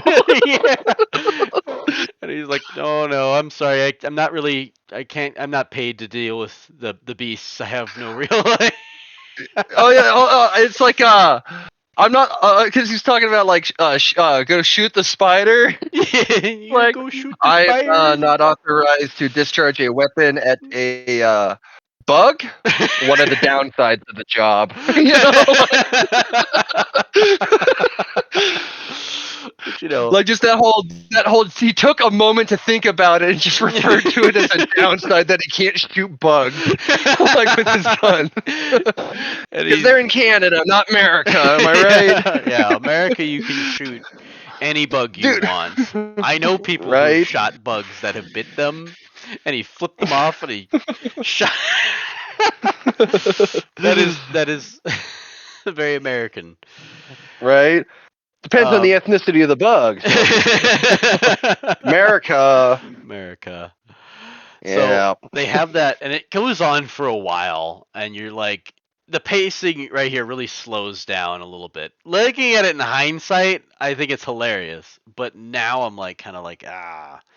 But when he kind of finishes like the little encounter and he finally leaves, and he, like when he's starting to leave, he says, I don't, I can't. He's like, I can't kill the monster, the beast, and he goes, well, and this is where his slip up is he goes, well, I think the real beasts, the real monsters are human beings, Yep. The real savage animals. the real savage animals. Yeah, that's exactly Yeah, what he said. when he says beings, it almost sounds like it says beans. I Yeah, think of that every beings. time. The human beings. And I think that was kind of what tipped him off a little bit, that he didn't consider it until later on when he came back. But he's talking about, and I actually really love this way that he talks about this situation after when they're in the diner, and he's like, you know, he's talking about this hockey player that was missing that he was investigating, and he says, and it's really sad too, that revelation that he's having, how he's delivering it, and it makes me feel pretty sad for the detective. He goes like, Gregory Gumtree was probably in that house, and I was sitting there on the porch, Yeah. and I was There was like, no ice rink, no patini weenie. no poutine weenie. Oh my, yeah, he brings up the poutine weenies. You want the Patini poutine weenies? Oh. I don't even know what the hell a patini weenie is, man. Right, but you're right though. That scene, we was talking about how I was right there on the porch. I'm sure that is reminiscent in certain areas of law enforcement when they know that Yeah. they know they got the guy, or at least they have a hunch, or a strong hunch, but they don't have the That either horrible the feeling. right or the Yeah. jurisdiction of bureaucracy of I could have stopped them, but I Yeah. couldn't, You could have or done I something. didn't. It's yeah, I yeah. didn't because of bureaucracy or authority and stuff. And You know I what I and I mean? think And I could have saved a life by doing that, but that's usually wrong, especially when if you, God forbid, you end up being wrong about your hunch. You completely step on people's rights. yeah, yeah. It's really tragic, and you really see that that's what's motivating Johnny Depp's character, the detective, because that moment where he realized he could have made a difference there. He that really stuck with him in that moment. He And could have stopped that that's kid from getting killed, and he possibly could have, and that would have also stopped their yeah, guy now, yeah. Wallace, from Could have going through his fate. yeah. You see why he has gone through, why he is so dedicated to the case now, and yeah, I really love that scene. I like that part where he says that, or that line. I don't know if I love the scene just because of how like the comedy didn't fully land for me anyway. What about you? Did you I mean, it was alright. Like I said, it was a little stereotypical, but that's the way it was designed to be. Yeah, it's supposed to be silly and Yeah, it's ridiculous. goofy. It's not to be taken seriously. That's Mhm. just it. And Mhm. that's go back to the comedy and tragedy yet again Mhm. of, you Yeah. know, I you're think it laughing at how ridiculous this character is, and the mhm. next thing you're taking him seriously as a cop who failed to catch his killer. Yeah. And I You like that. know, I agree with you. It just felt for me at this point in the movie, it felt like there was so much that I was buying into, like I was like really feeling it for the creep factor and the horror factor and the light amounts of humor that were sprinkled throughout the movie. That when Kevin Smith kind of brought in this character that is just such a silly character that they're going to be keeping around for a while, I was like, I kind of it kind of took me a little bit out. It kind of broke a little bit of my immersion for the film, but I that's a me gripe. I think other people who really enjoyed it probably really enjoyed it. Anyone else who feels that differently, I won't judge you, yeah. you know. It's a me I problem for this, I think, I but feel like it's more like the character and rather than the performance. yeah, yeah, it's definitely not. I wouldn't say it's Johnny Depp's fault. It's just that the character was just very silly and it kind And of he was yeah. meant to be. Yeah, he was meant to be. It was intentional, but I really think like if they they kind of that tone shift a little bit didn't quite work with me when a lot of the other tone shifts really did. Yeah, Um, that's fair. Well, the part I didn't get to say, because we were talking about Johnny Depp, and how Kevin Smith got him to do that. yeah. When they had it planned for recording, Johnny Depp was doing another movie at the time, and that's when basically Kevin Smith basically put himself out on a limb and was like, and did a gamble kind of, because once again they didn't do contracts, of having basically shooting 80% of the movie, pretty much the whole movie, without Johnny Depp. He wasn't there for any of the actual shootings of most of the movie. And then Okay. when Johnny came back from whatever he was filming, then they shot all the LaPointe stuff.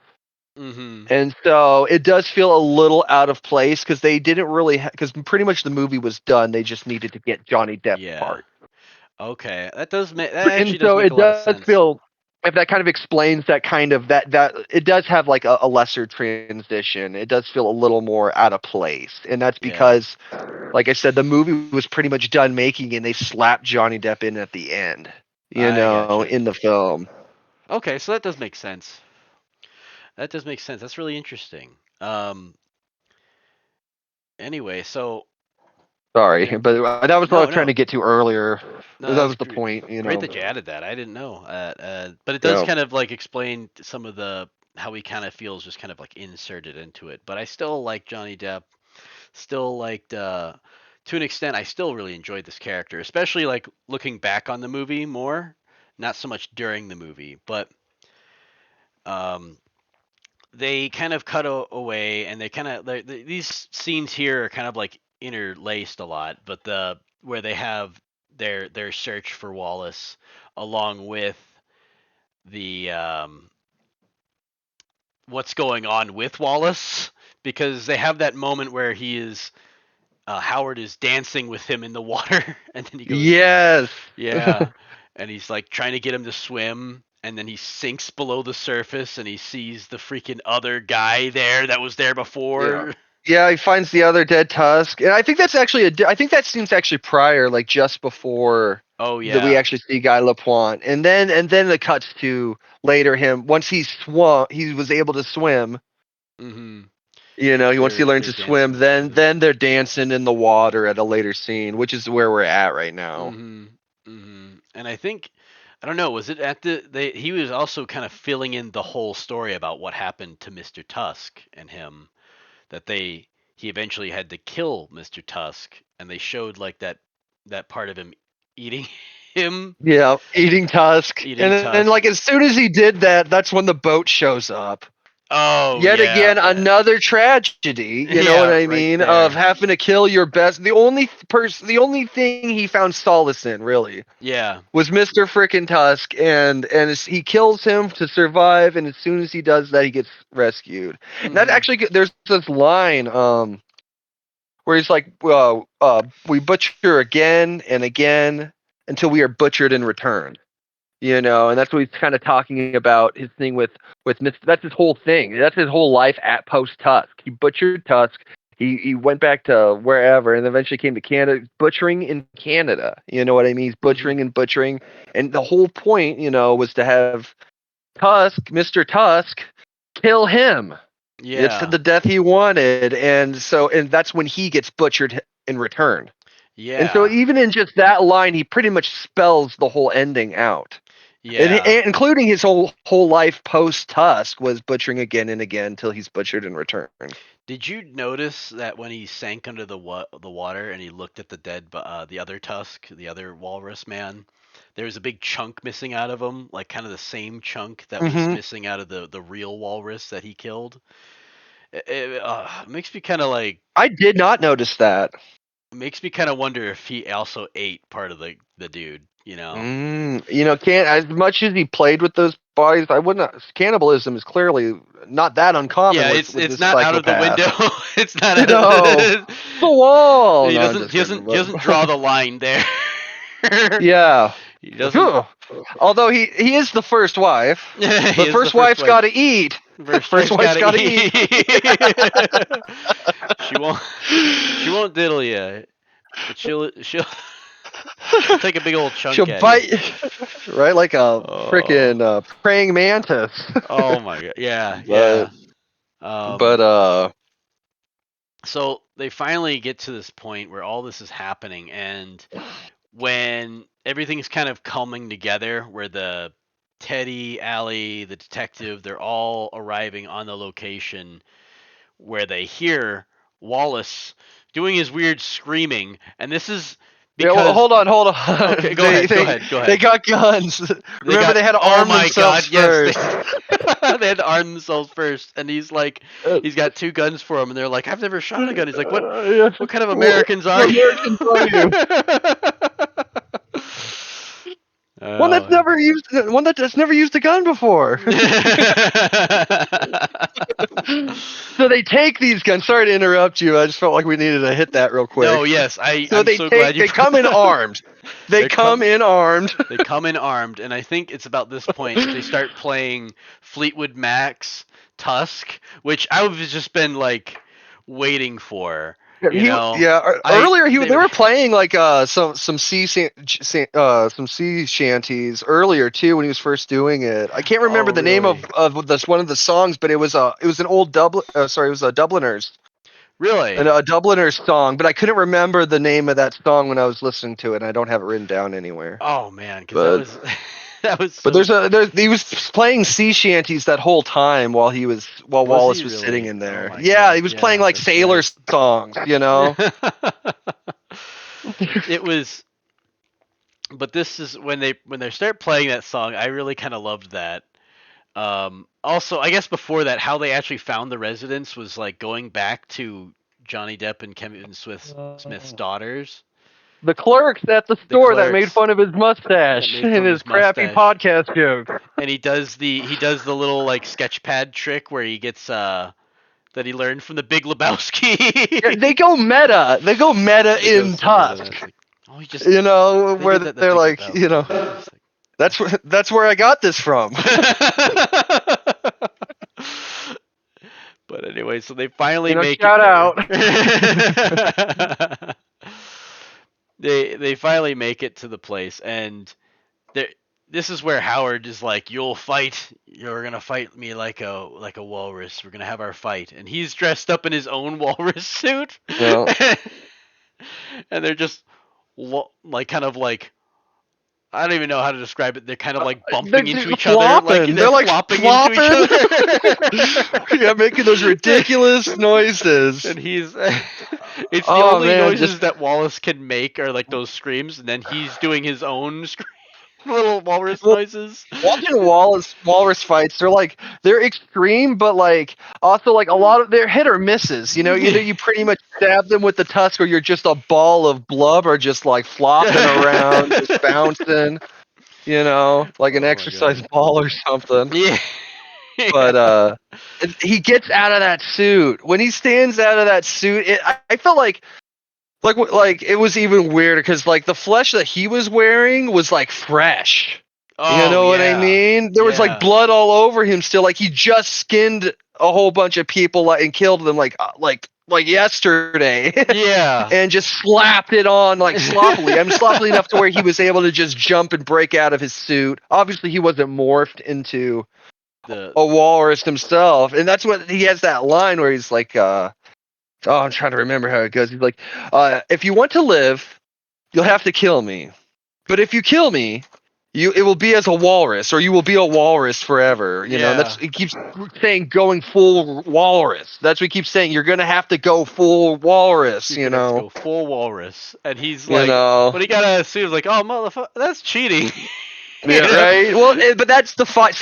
That's a similar fight that he had with Mr. Tusk in the beginning. Yeah. You know, he just wanted to embody the Tusk. He was just trying to get him to he was almost showing him how to fight like a walrus. Mm-hmm.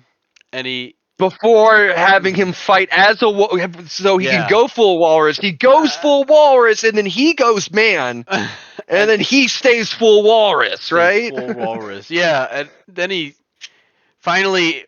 Wallace is able to kind of like stab him in the foot with his weird tibia tusk thing. Yeah.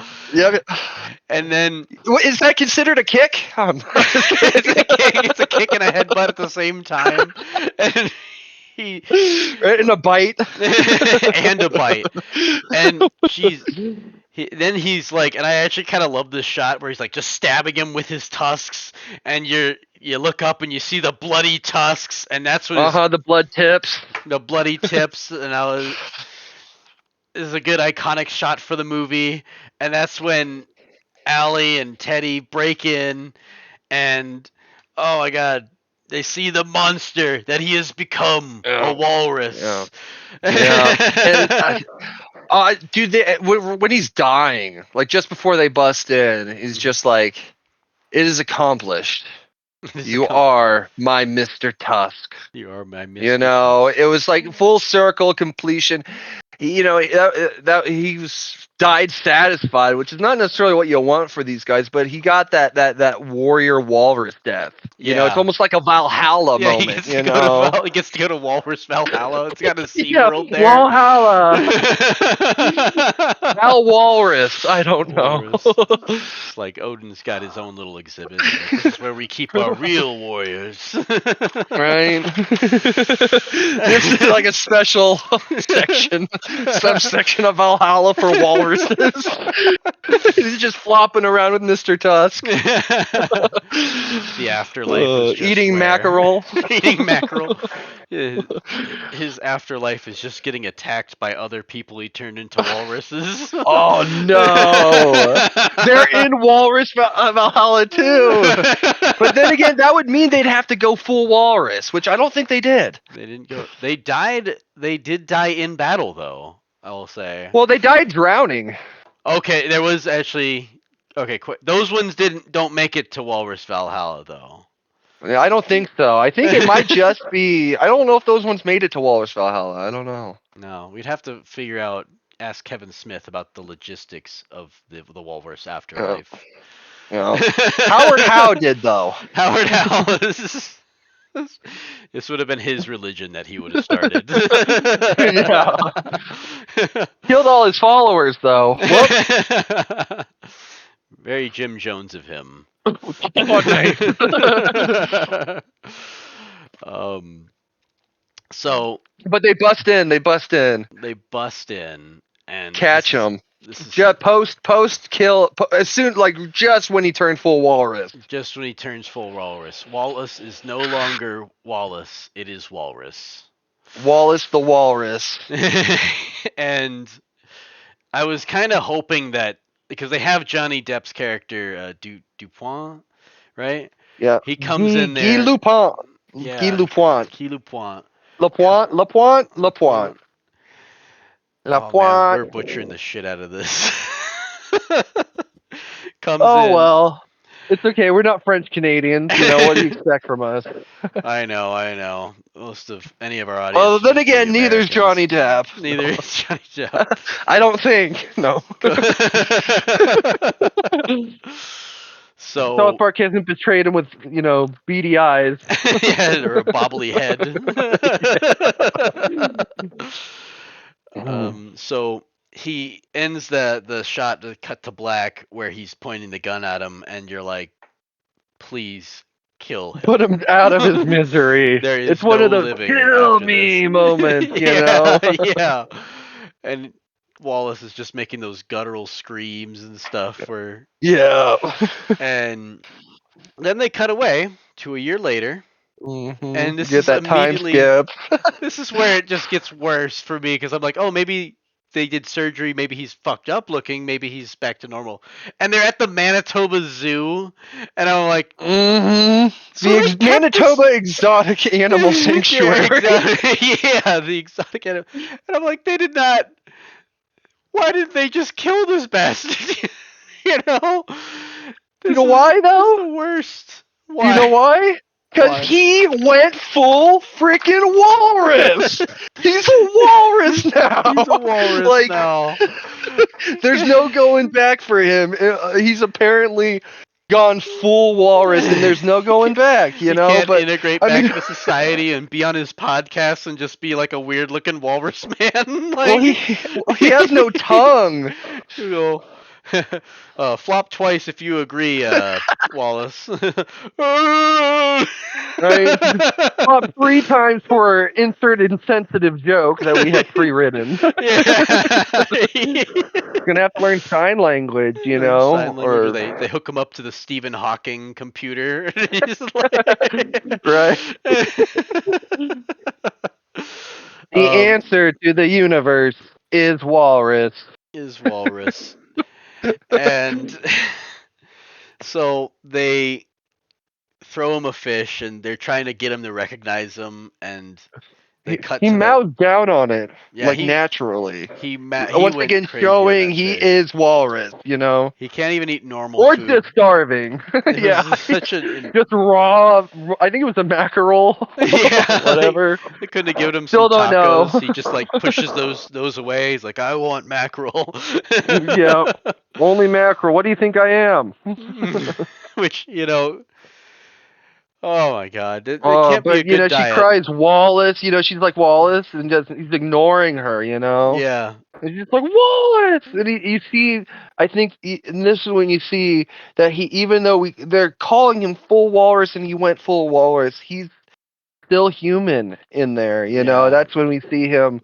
Because she freaking cry. Oh, dude, that flashback. cry. Yeah, that animals don't cry, because she's talking about what her grandfather or her father used to say. He's like, you should cry. There's nothing wrong with crying, because that separates us from animals, Yeah. And he is in fact crying at the end, and that's a little heartbreaking. I'm gonna be honest. It didn't leave me feeling good at the end of that movie. I was really sad the first time. I'm not gonna lie. It was a little more serious to me than it should have been. It was like it did have it really did it wasn't like this movie was well made for.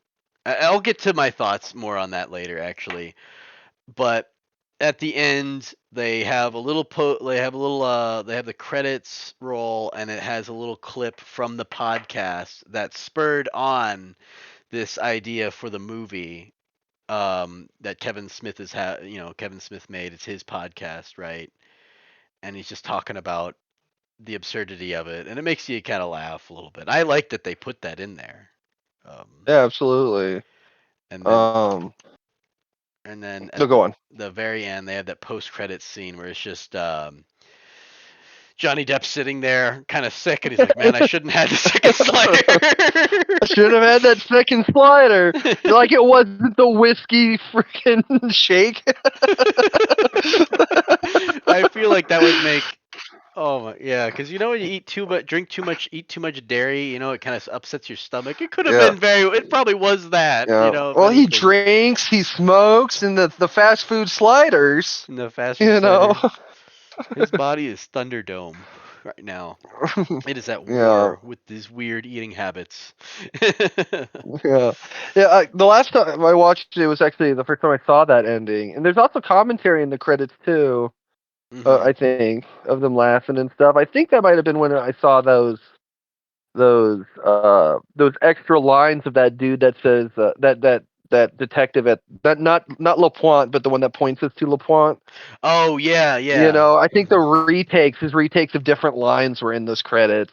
The monkey And shines I guy. like that. They don't do that as much anymore, except Hmm. for you know what I mean, like putting bloopers or retakes and Yeah, yeah. in the credits. I don't feel like that's as common these days. I know, yeah, because usually everyone's just kind of expecting the post-credit scene, and of course, Kevin Smith being a big fan of comic books or these movies, a lot coming out, he's like had to throw one in himself, Yeah, and his own, yeah, yeah, um, absolutely.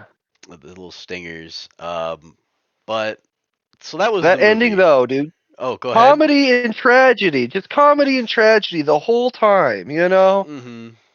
Like seriously, that ending was so tragic. Like it was just so sad. It was really You know, sad. It was. It left me feeling 'Cause- very, very badly after the movie ended, and I was just like, yeah, "Fuck, he's just gonna live forever. How long? How like I don't know how he hasn't died like of severe infection because that was like yeah. The some pool was gross. And yeah, Jason Mewes on that documentary kept referring to like poo poo water. yeah. Like He's like pee and just poo poo, and and maybe you there's some see bodies some in there. some zoos and sanctuaries are like that, and it's Mm-hmm. not terribly. Obviously it's not Sanitary, going to yeah. just be like a swimming pool, but like yeah, you see them. Some sanctuary animals are in pretty crappy sanitary environments like that. Yeah. Yeah, yeah. Good on the immersion for Yeah, that. right, right.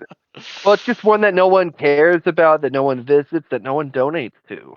Yeah, And it's yeah. pretty much just him at the exhibit. It's just, It's just him. They don't at have least that's the way it looked.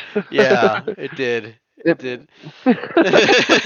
you, yeah, imagine that there are people who listen to his podcast that come up there and just go see. It's like, oh, there's that jackass. right. From the Nazi party. Oh my god. Not C. Not Okay, we got to C. be clear. We got to be Be clear on clear. that. Not the hateful one. Nope, not So the Haiti Hitler one. Don't say Hitler at an airport. so that was the movie Tusk. And Yeah. what are your thoughts on this movie? What are your whole thoughts? Like, Well, like I said, it just it it's it's funny. Kevin Smith was talking about how like the way it is, like if people say it's really good, he can agree with it, and people say it's really bad, he can also agree with it. yeah, Like yeah, because that's kind of how it is. It's not to be taken yeah. seriously. I had, But mhm. I don't know. I don't know. Please go on. I I admire the idea of like kind of swinging for the fences with a weird idea. I like weird movies, and I am glad that this movie was made. It was fun. Well, I wouldn't say it was fun. It left me feeling like bad at the end of it, but the the actual like making of the movie was actually really well done. This wasn't like what I was expecting it to be, where I thought it was gonna be like some kind of Sharknado kind of deal where it's like super low budget. It was, and they have terrible like effects and consistency. No, the consistency was really good. The effects were pretty good. Like it was able to kind of suck me in and kind of immerse me into feeling what these Yeah. characters were feeling, and I really liked that. And he had good cinematography. He had good directional ideas. He had good lines in there. Yeah. Good atmosphere, good pacing, and Hmm. like I keep saying, foreshadowing. There Foreshadowing. is So many foreshadowing callbacks. Yeah. throughout that whole film that are already tell you what's going to happen. Yeah, yeah. I thought those were all very cleverly, placed. To be honest, I didn't even think about that when he was talking about how he lost like he was willing to give up a leg to get that kind of publicity or whatever. It kind of Yeah. was. And Yeah, because they got more views than we do. What do I need yeah, a leg for? I'm not running a marathon. yeah, But when he loses his leg, that is not his reaction. yeah, You know. yeah. It's it was really good. It was really well thought out and actually pretty well written for being a really silly movie about a man getting turned into a walrus. I Yeah. Well, it like, was original idea. there's Like, yeah. There's a lot of shock you know. factor involved in this, but I do think it isn't overtly done. It's like I wouldn't recommend this movie to everyone, but if you like No. weird shit, you like kind of horror-esque, you like some dark comedy, I'd Yeah. recommend it. Comedic horror. Mhm. Like a comedic psychological thriller, maybe. I don't know, but Yeah. It but definitely, it is good. definitely gave me a new fear if I ever travel to Canada, just to Right? Never been so I'd be scared of Canadians. And actually, that actually kind of remind me a little bit. I mean, obviously like a little bit like Human Centipede, and also a little bit like Hostel. yeah, Just that a body little bit, horror kind of thing. Yeah. Well, not just the body horror, just being abducted under false living Yeah. pretenses. You know what I mean? Yeah, yeah, being kind of like out Because he of your came there element. for a living thing, but he, made himself clear when he was there that he's not There, planning on arranging any living expenses or yeah, living arrangements. there is that kind of trapped feeling of isolation. He's not even in the States, he's in Canada and Yeah, another and that's country. yeah. And What was that movie Taken Taken with a with really Liam famous Neeson. actor? Yes, yes, yes. Yeah, Maybe a little yeah. bit of that too. That kind of Hmm. they're stolen by someone far away. And you're never gonna find them because like his both Howard Howe and Dr. Mosier didn't exist on their records. Yeah, You know what I mean? Like truly black market, underground human trafficking, middle of nowhere crap. I know. Yeah, it's like now anytime that I'm traveling to an unfamiliar area, I get to think about, oh my God, I hope I don't get turned into a walrus. Before that was like Texas Chainsaw Massacre vibes. Now I'm like, oh no, not. Yeah. I don't want to be. I don't want to be like Tusk. Right? but no, I actually really like this movie. To be honest, it's not like my one of my favorite movies, but I did enjoy it. I did enjoy. I think Kevin Smith actually did a really good job on this. I thought this was going to be just kind of thrown together, Yeah, it, and it kind of was in some ways, but at the same mhm. time, it wasn't. Yeah, it didn't feel thrown together. You know what I mean? Yeah, it had that Yeah. level of immersion. The only real complaint I had was like I didn't really fully love Johnny Depp's character in there, just because he was just super silly and kind of out of place. Yeah. But Yeah. Well, it goes to the comedy and tragedy again. But mhm, you're right. It wasn't some of them weren't sticking as well. But yeah, the whole point was that he's just a ridiculous character, but somehow he has put together better than like the detectives have. You mhm, know what I mean? It's kind of like that mad genius. You know what I mean? yeah, yeah, Like this guy's crazy, but he's not. Yeah, but mhm, he's right. You know what I mean? Like, mhm, yeah, yeah.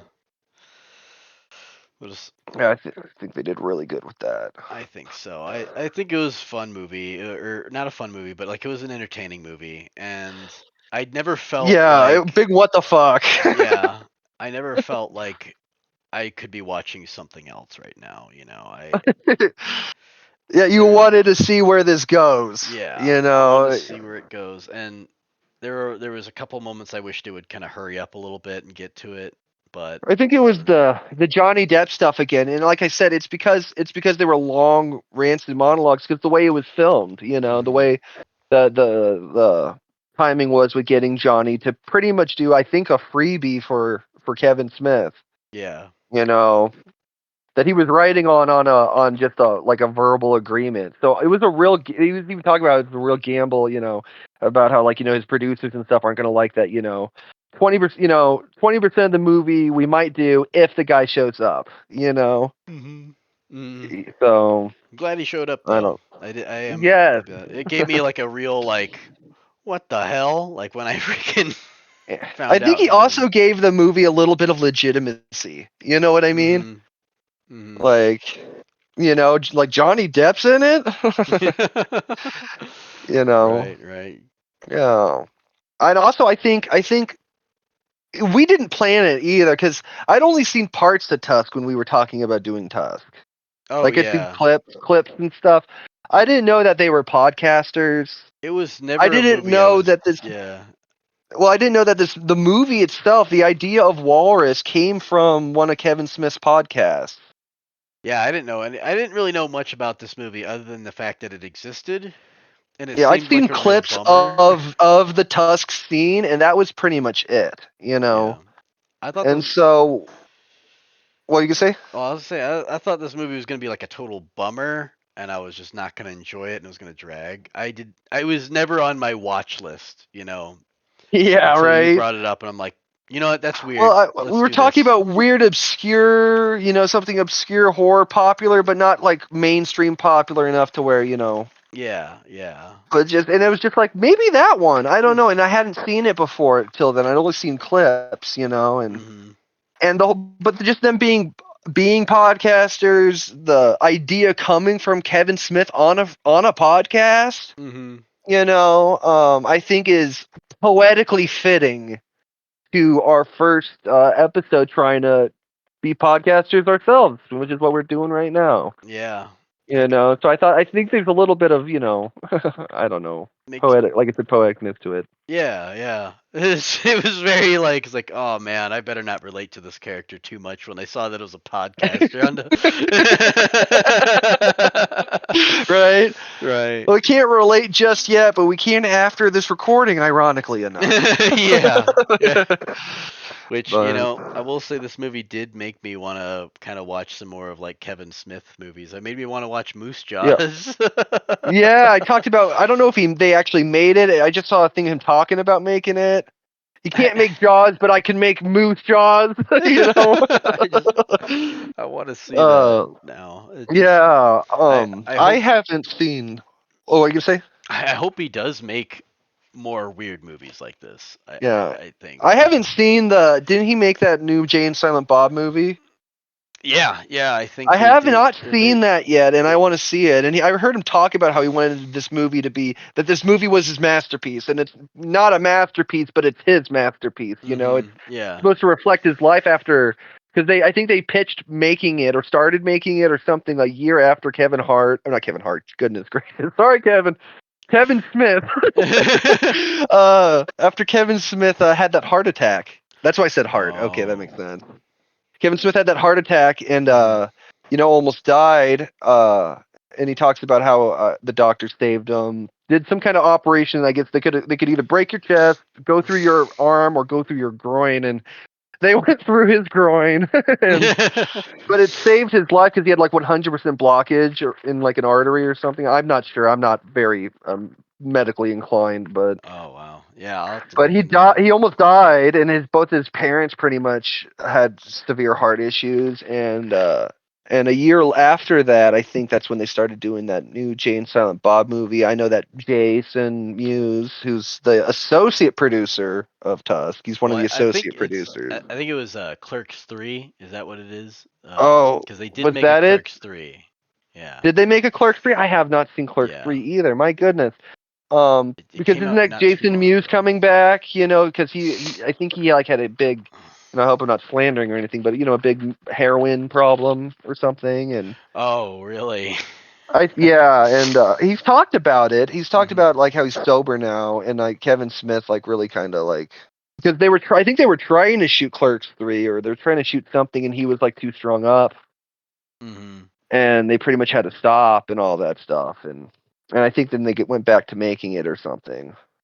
Well, And I think nice. Jason Mewes is sober, and Kevin Smith, as you know, is a lot healthier. At least he looks it. Lost a lot of weight. Oh yeah, yeah. It kind of freaked me out a little bit when I saw that Yes or Walrus Yes, and I just saw how skinny he was. I'm like, that's Kevin Smith. It looks like Yeah. Kevin Smith, but it doesn't Well, look that's like Kevin Kevin Smith. Smith trying not to have another heart attack. And him and Jason Mewes are getting their lives together. I think Jason's a father now, I want to say. Oh wow. Well, I'm You glad know, he's cleaned up. I think that's great for him. I think it's great for both of them. I think they've Yeah. both like made positive changes in the right direction. Mm.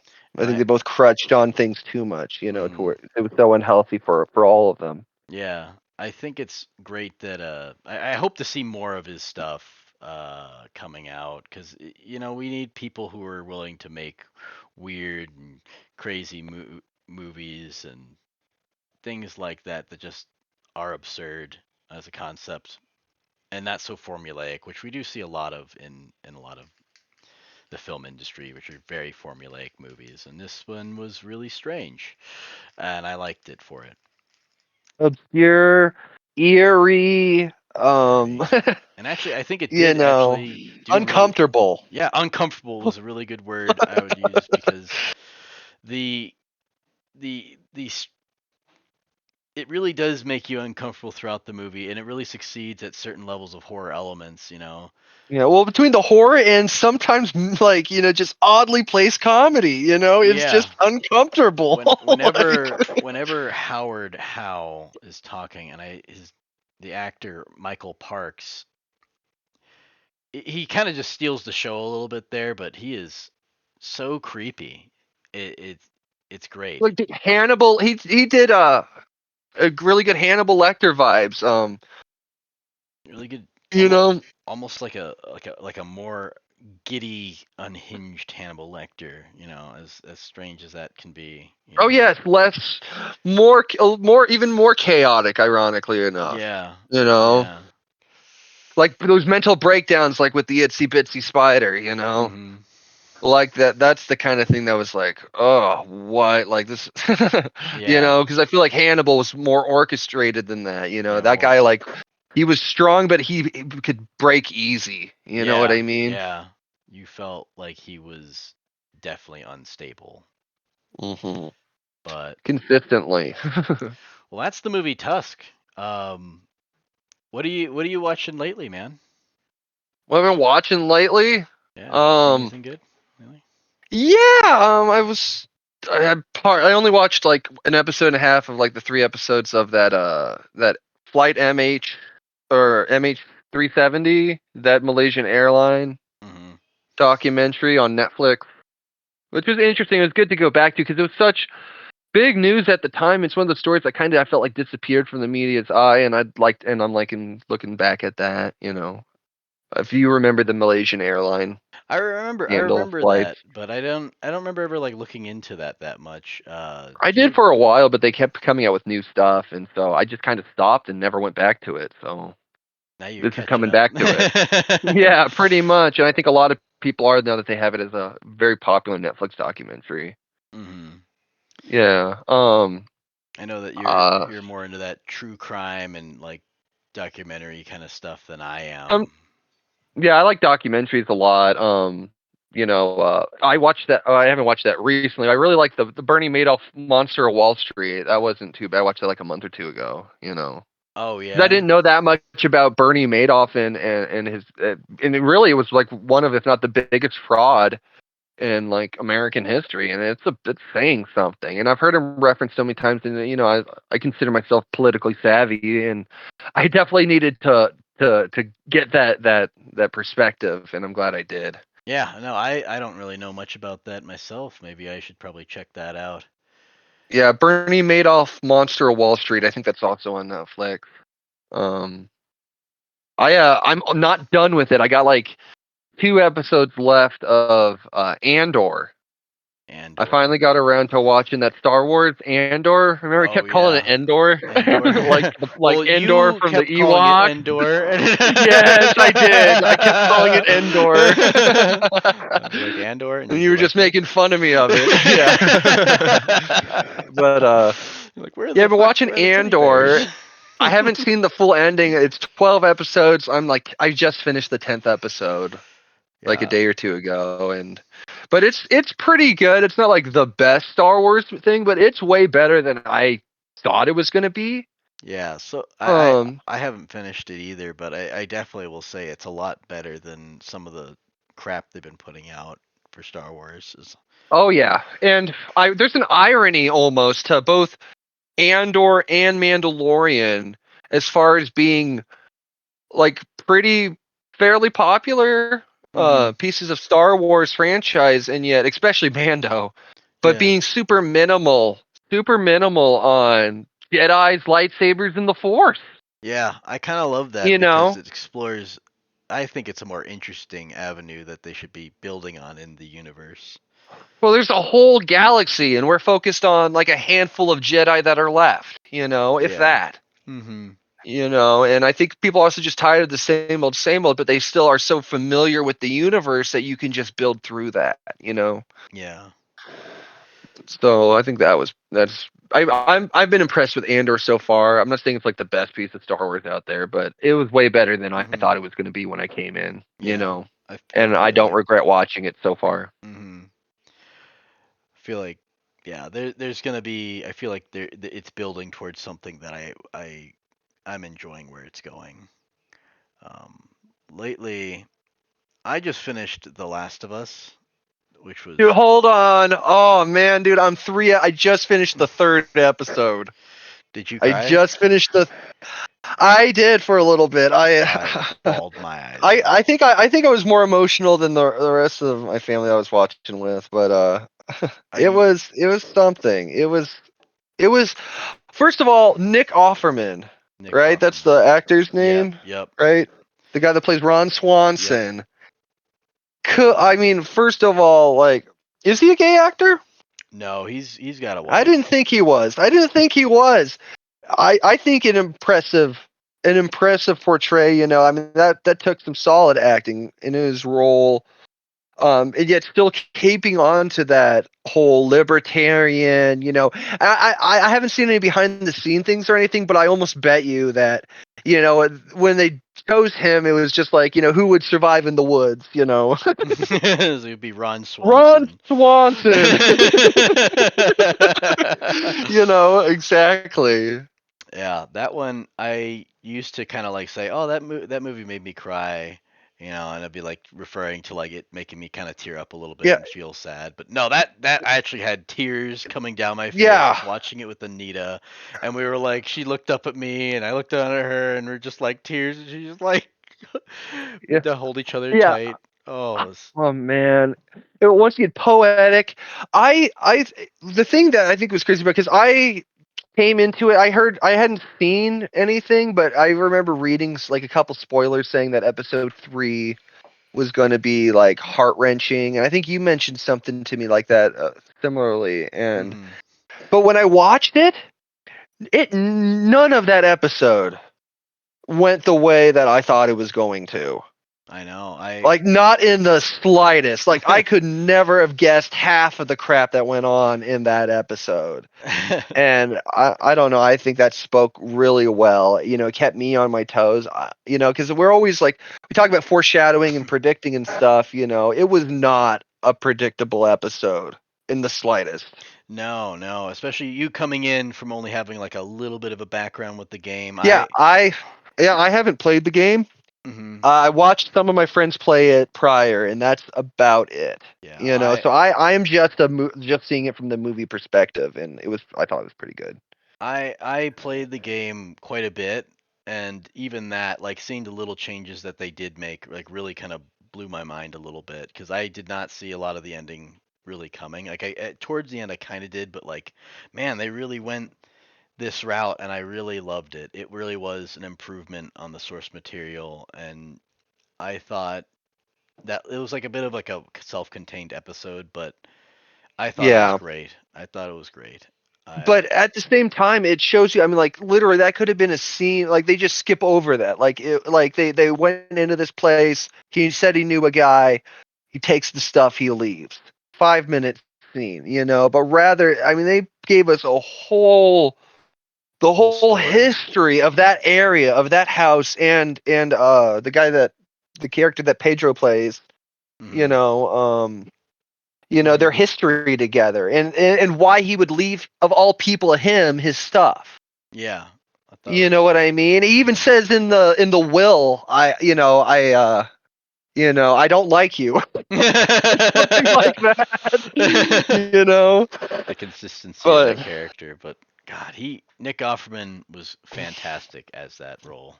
and so does his lover in that his Yeah, husband. I can't remember. I don't know Frank. the actor's I name. don't I know his. wasn't familiar with him. I wasn't familiar with him either. I'm sure I've seen him in other things, but Dude, never at first I thought he remember. was taking advantage of him, like being gay, like sleeping with him for that night, and then just robbing him or something. Right, right. You know what I mean? And he stayed, and then like I said, I just could not. Every time I try to guess in my head what was going to happen, it is not where it went. Hmm. You know what I mean? And it ended up being a really good romance story. Well, You know. I am really excited for you to get through the rest of the show and see the season Yeah, finale. I'll be watching it throughout the next couple weeks. Hopefully, I'll have it done in 2 or 3 weeks. Hmm.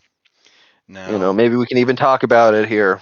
yeah, maybe we could. Yeah, I do wanna. I've been watching a lot of horror movies lately too, and Have you? yeah, I watched the Dead Stream. I don't think a lot. I think that's pretty like. I've never heard of it. Yeah, it's. I think it's pretty recent, but I had a good laugh with it. It was good.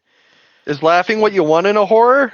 Like It, obviously we have Tusk, but that's like it that is a comedic horror. Is this a comedic horror, yeah, or is it this like definitely a serious horror? it takes itself pretty seriously in the early like the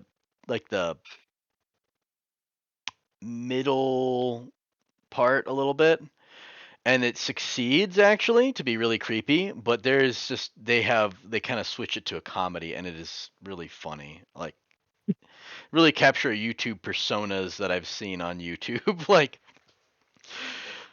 it was pretty good. I thought it was pretty fun. It had its own little flaws with it, but I thought it was a good time.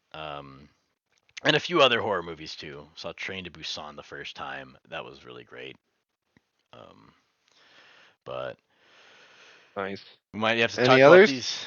Oh, so many more. I I watched. Well, any others you want to mention that you've seen lately? Oh well, I Doesn't watched. have to be the horror, but I saw Interstellar, which was amazing, and I saw The Others and Lake Mungo, which were two movies. One movie that I have heard of before but never watched, and then the other one I'd never heard of before. Like I heard it from Windigoon and Papa Meat talking about it, and I was hmm, like, oh, I'd love to watch that. fair And enough. What are your thoughts on it? Like you like it or worth watching? I think those were all pretty worth watching. The Others is like if you really want a 2000s kind of like horror movie with a neat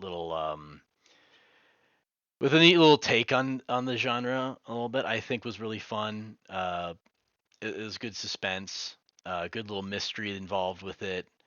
I kind of ruined it for myself by like thinking too hard about it and figuring out Uh, what the twist would be. Um, uh-oh. don't. Not very twisty twist. Yeah, it was very satisfying when I found out I was right, but also kind of a bummer because I wanted to enjoy the mystery more. But Right. It does take that because the whole thing that keeps a mystery going is the mystery, and if you Yeah. solve the mystery, Yeah. well into it, the rest Yeah. is just, oh, come on, guys, I got this 3 clues ago. Yeah, yeah, exactly. It's like you kind of are just getting. You're like, come on, just tell me when I'm right or wrong. Hurry up. Yeah, yeah. Um, Interstellar was amazing. We'll have to do a video on that. I'd love to. I'm gonna have to watch it. I haven't seen it. Is it a It's movie? yeah, it is so good. It is so good. Um, Christopher Nolan makes lots. He does great stuff. I don't think I really need to plug him too hard, but Lake Mungo was another unique take on horror. It's more of like a mockumentary kind of thing. Like it's not real. Okay. Yeah, It's yeah. and it kind of gives you those creepy vibes that you get from like when you'd watch like the Sci-Fi or Discovery Channel late at night, and they would have like close encounters with people seeing ghosts and stuff and their stories about them. I loved that. I loved the little chills. I love the twists and turns it has, and then finally watching it later, watching other videos about it later, enhanced the movie for me and made it even creepier. Um, Lake Mungo was great, and yeah, yeah, that's what I've been kind of on a horror binge lately. Um, Probably I gonna feel that. continue it. Right, right, right. I've been watching Mando as it's been dropping. Oh my goodness, I am so behind on that. Mandalorian. So behind on How that. far? How behind are you? Haven't even started the third season. Have you seen Book of Boba Fett? I have. I have seen that. Okay, because that's season 2.5 of Mandalorian. I'm sure as you know. Yeah. So out of place. Like I don't mind having Mando Hmm. in the Book of Boba Fett. I didn't like how we had the whole Grogu stuff. Yeah, I'm kind of sick They of should have kept Grogu, to be honest Grogu with you. out of there and like just we assume he's out there training, and you Yeah. just kind of leave it to that while we're waiting for the third season. Yeah. Mando is out doing bounty hunter stuff. He's helping Boba Fett, and Grogu's still doing that, and then lead us into that coming into the third season. Yeah. But instead, we got that whole thing, they the hanger they left us on in season 2 with Grogu choosing. Yeah. Or I guess they didn't do that in season 2, but just that I don't know, the whole thing with Yeah. Grogu and Luke and how he doesn't, how is he going to survive like Kylo Ren, and they cut all that off before we even got to the next season. Yeah. And I think they. In a sideshow that had nothing really going on. I mean, I liked Boba Fett, wasn't too bad, but it was just like it had a lot of potential, and It I feel didn't. like it was It kind of didn't need. wasted. Yeah. It didn't need Baby Yoda in it. Like. It was mostly just him having flashbacks in the back to tanks about being a being a Tusken Raider, and and then Mandalorian. And then It Mandalorian. literally took over it. And which, like I said, I like that Mando was there. I don't like that they had Grogu's story in it.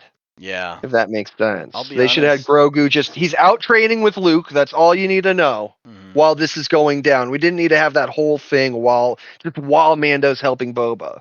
Yeah. You I know. know. That's gonna be. I think my hot take too is like we do not need Grogu in the Mandalorian for some time. It's like some executive just doesn't trust the story to be able to be marketable and sell toys and continue on if they don't have the little baby Yoda in there. And I think that's totally wrong. Like That's just I that's like, marketing. That's merchandise. That's yeah, you know I would love to see. that's the corporate side of it. Yeah.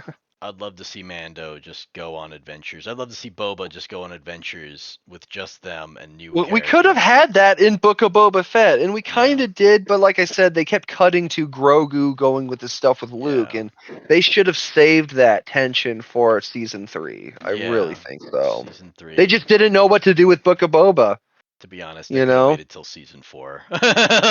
Right, For right. me, that Or at that's least halfway that's through my. season 3, or, Mhm. I don't know. But I don't know. Maybe the other fans are really enjoying Grogu and his stuff, And but I dude, I Grogu's just fine. yeah. Like I said, I think it was just pacing, and it was like, why did we just get the spoiler for Mando in Book of Boba? Yeah. Yeah. Like I just think they could be having other things go on. But No. that's me. That's me. Same here.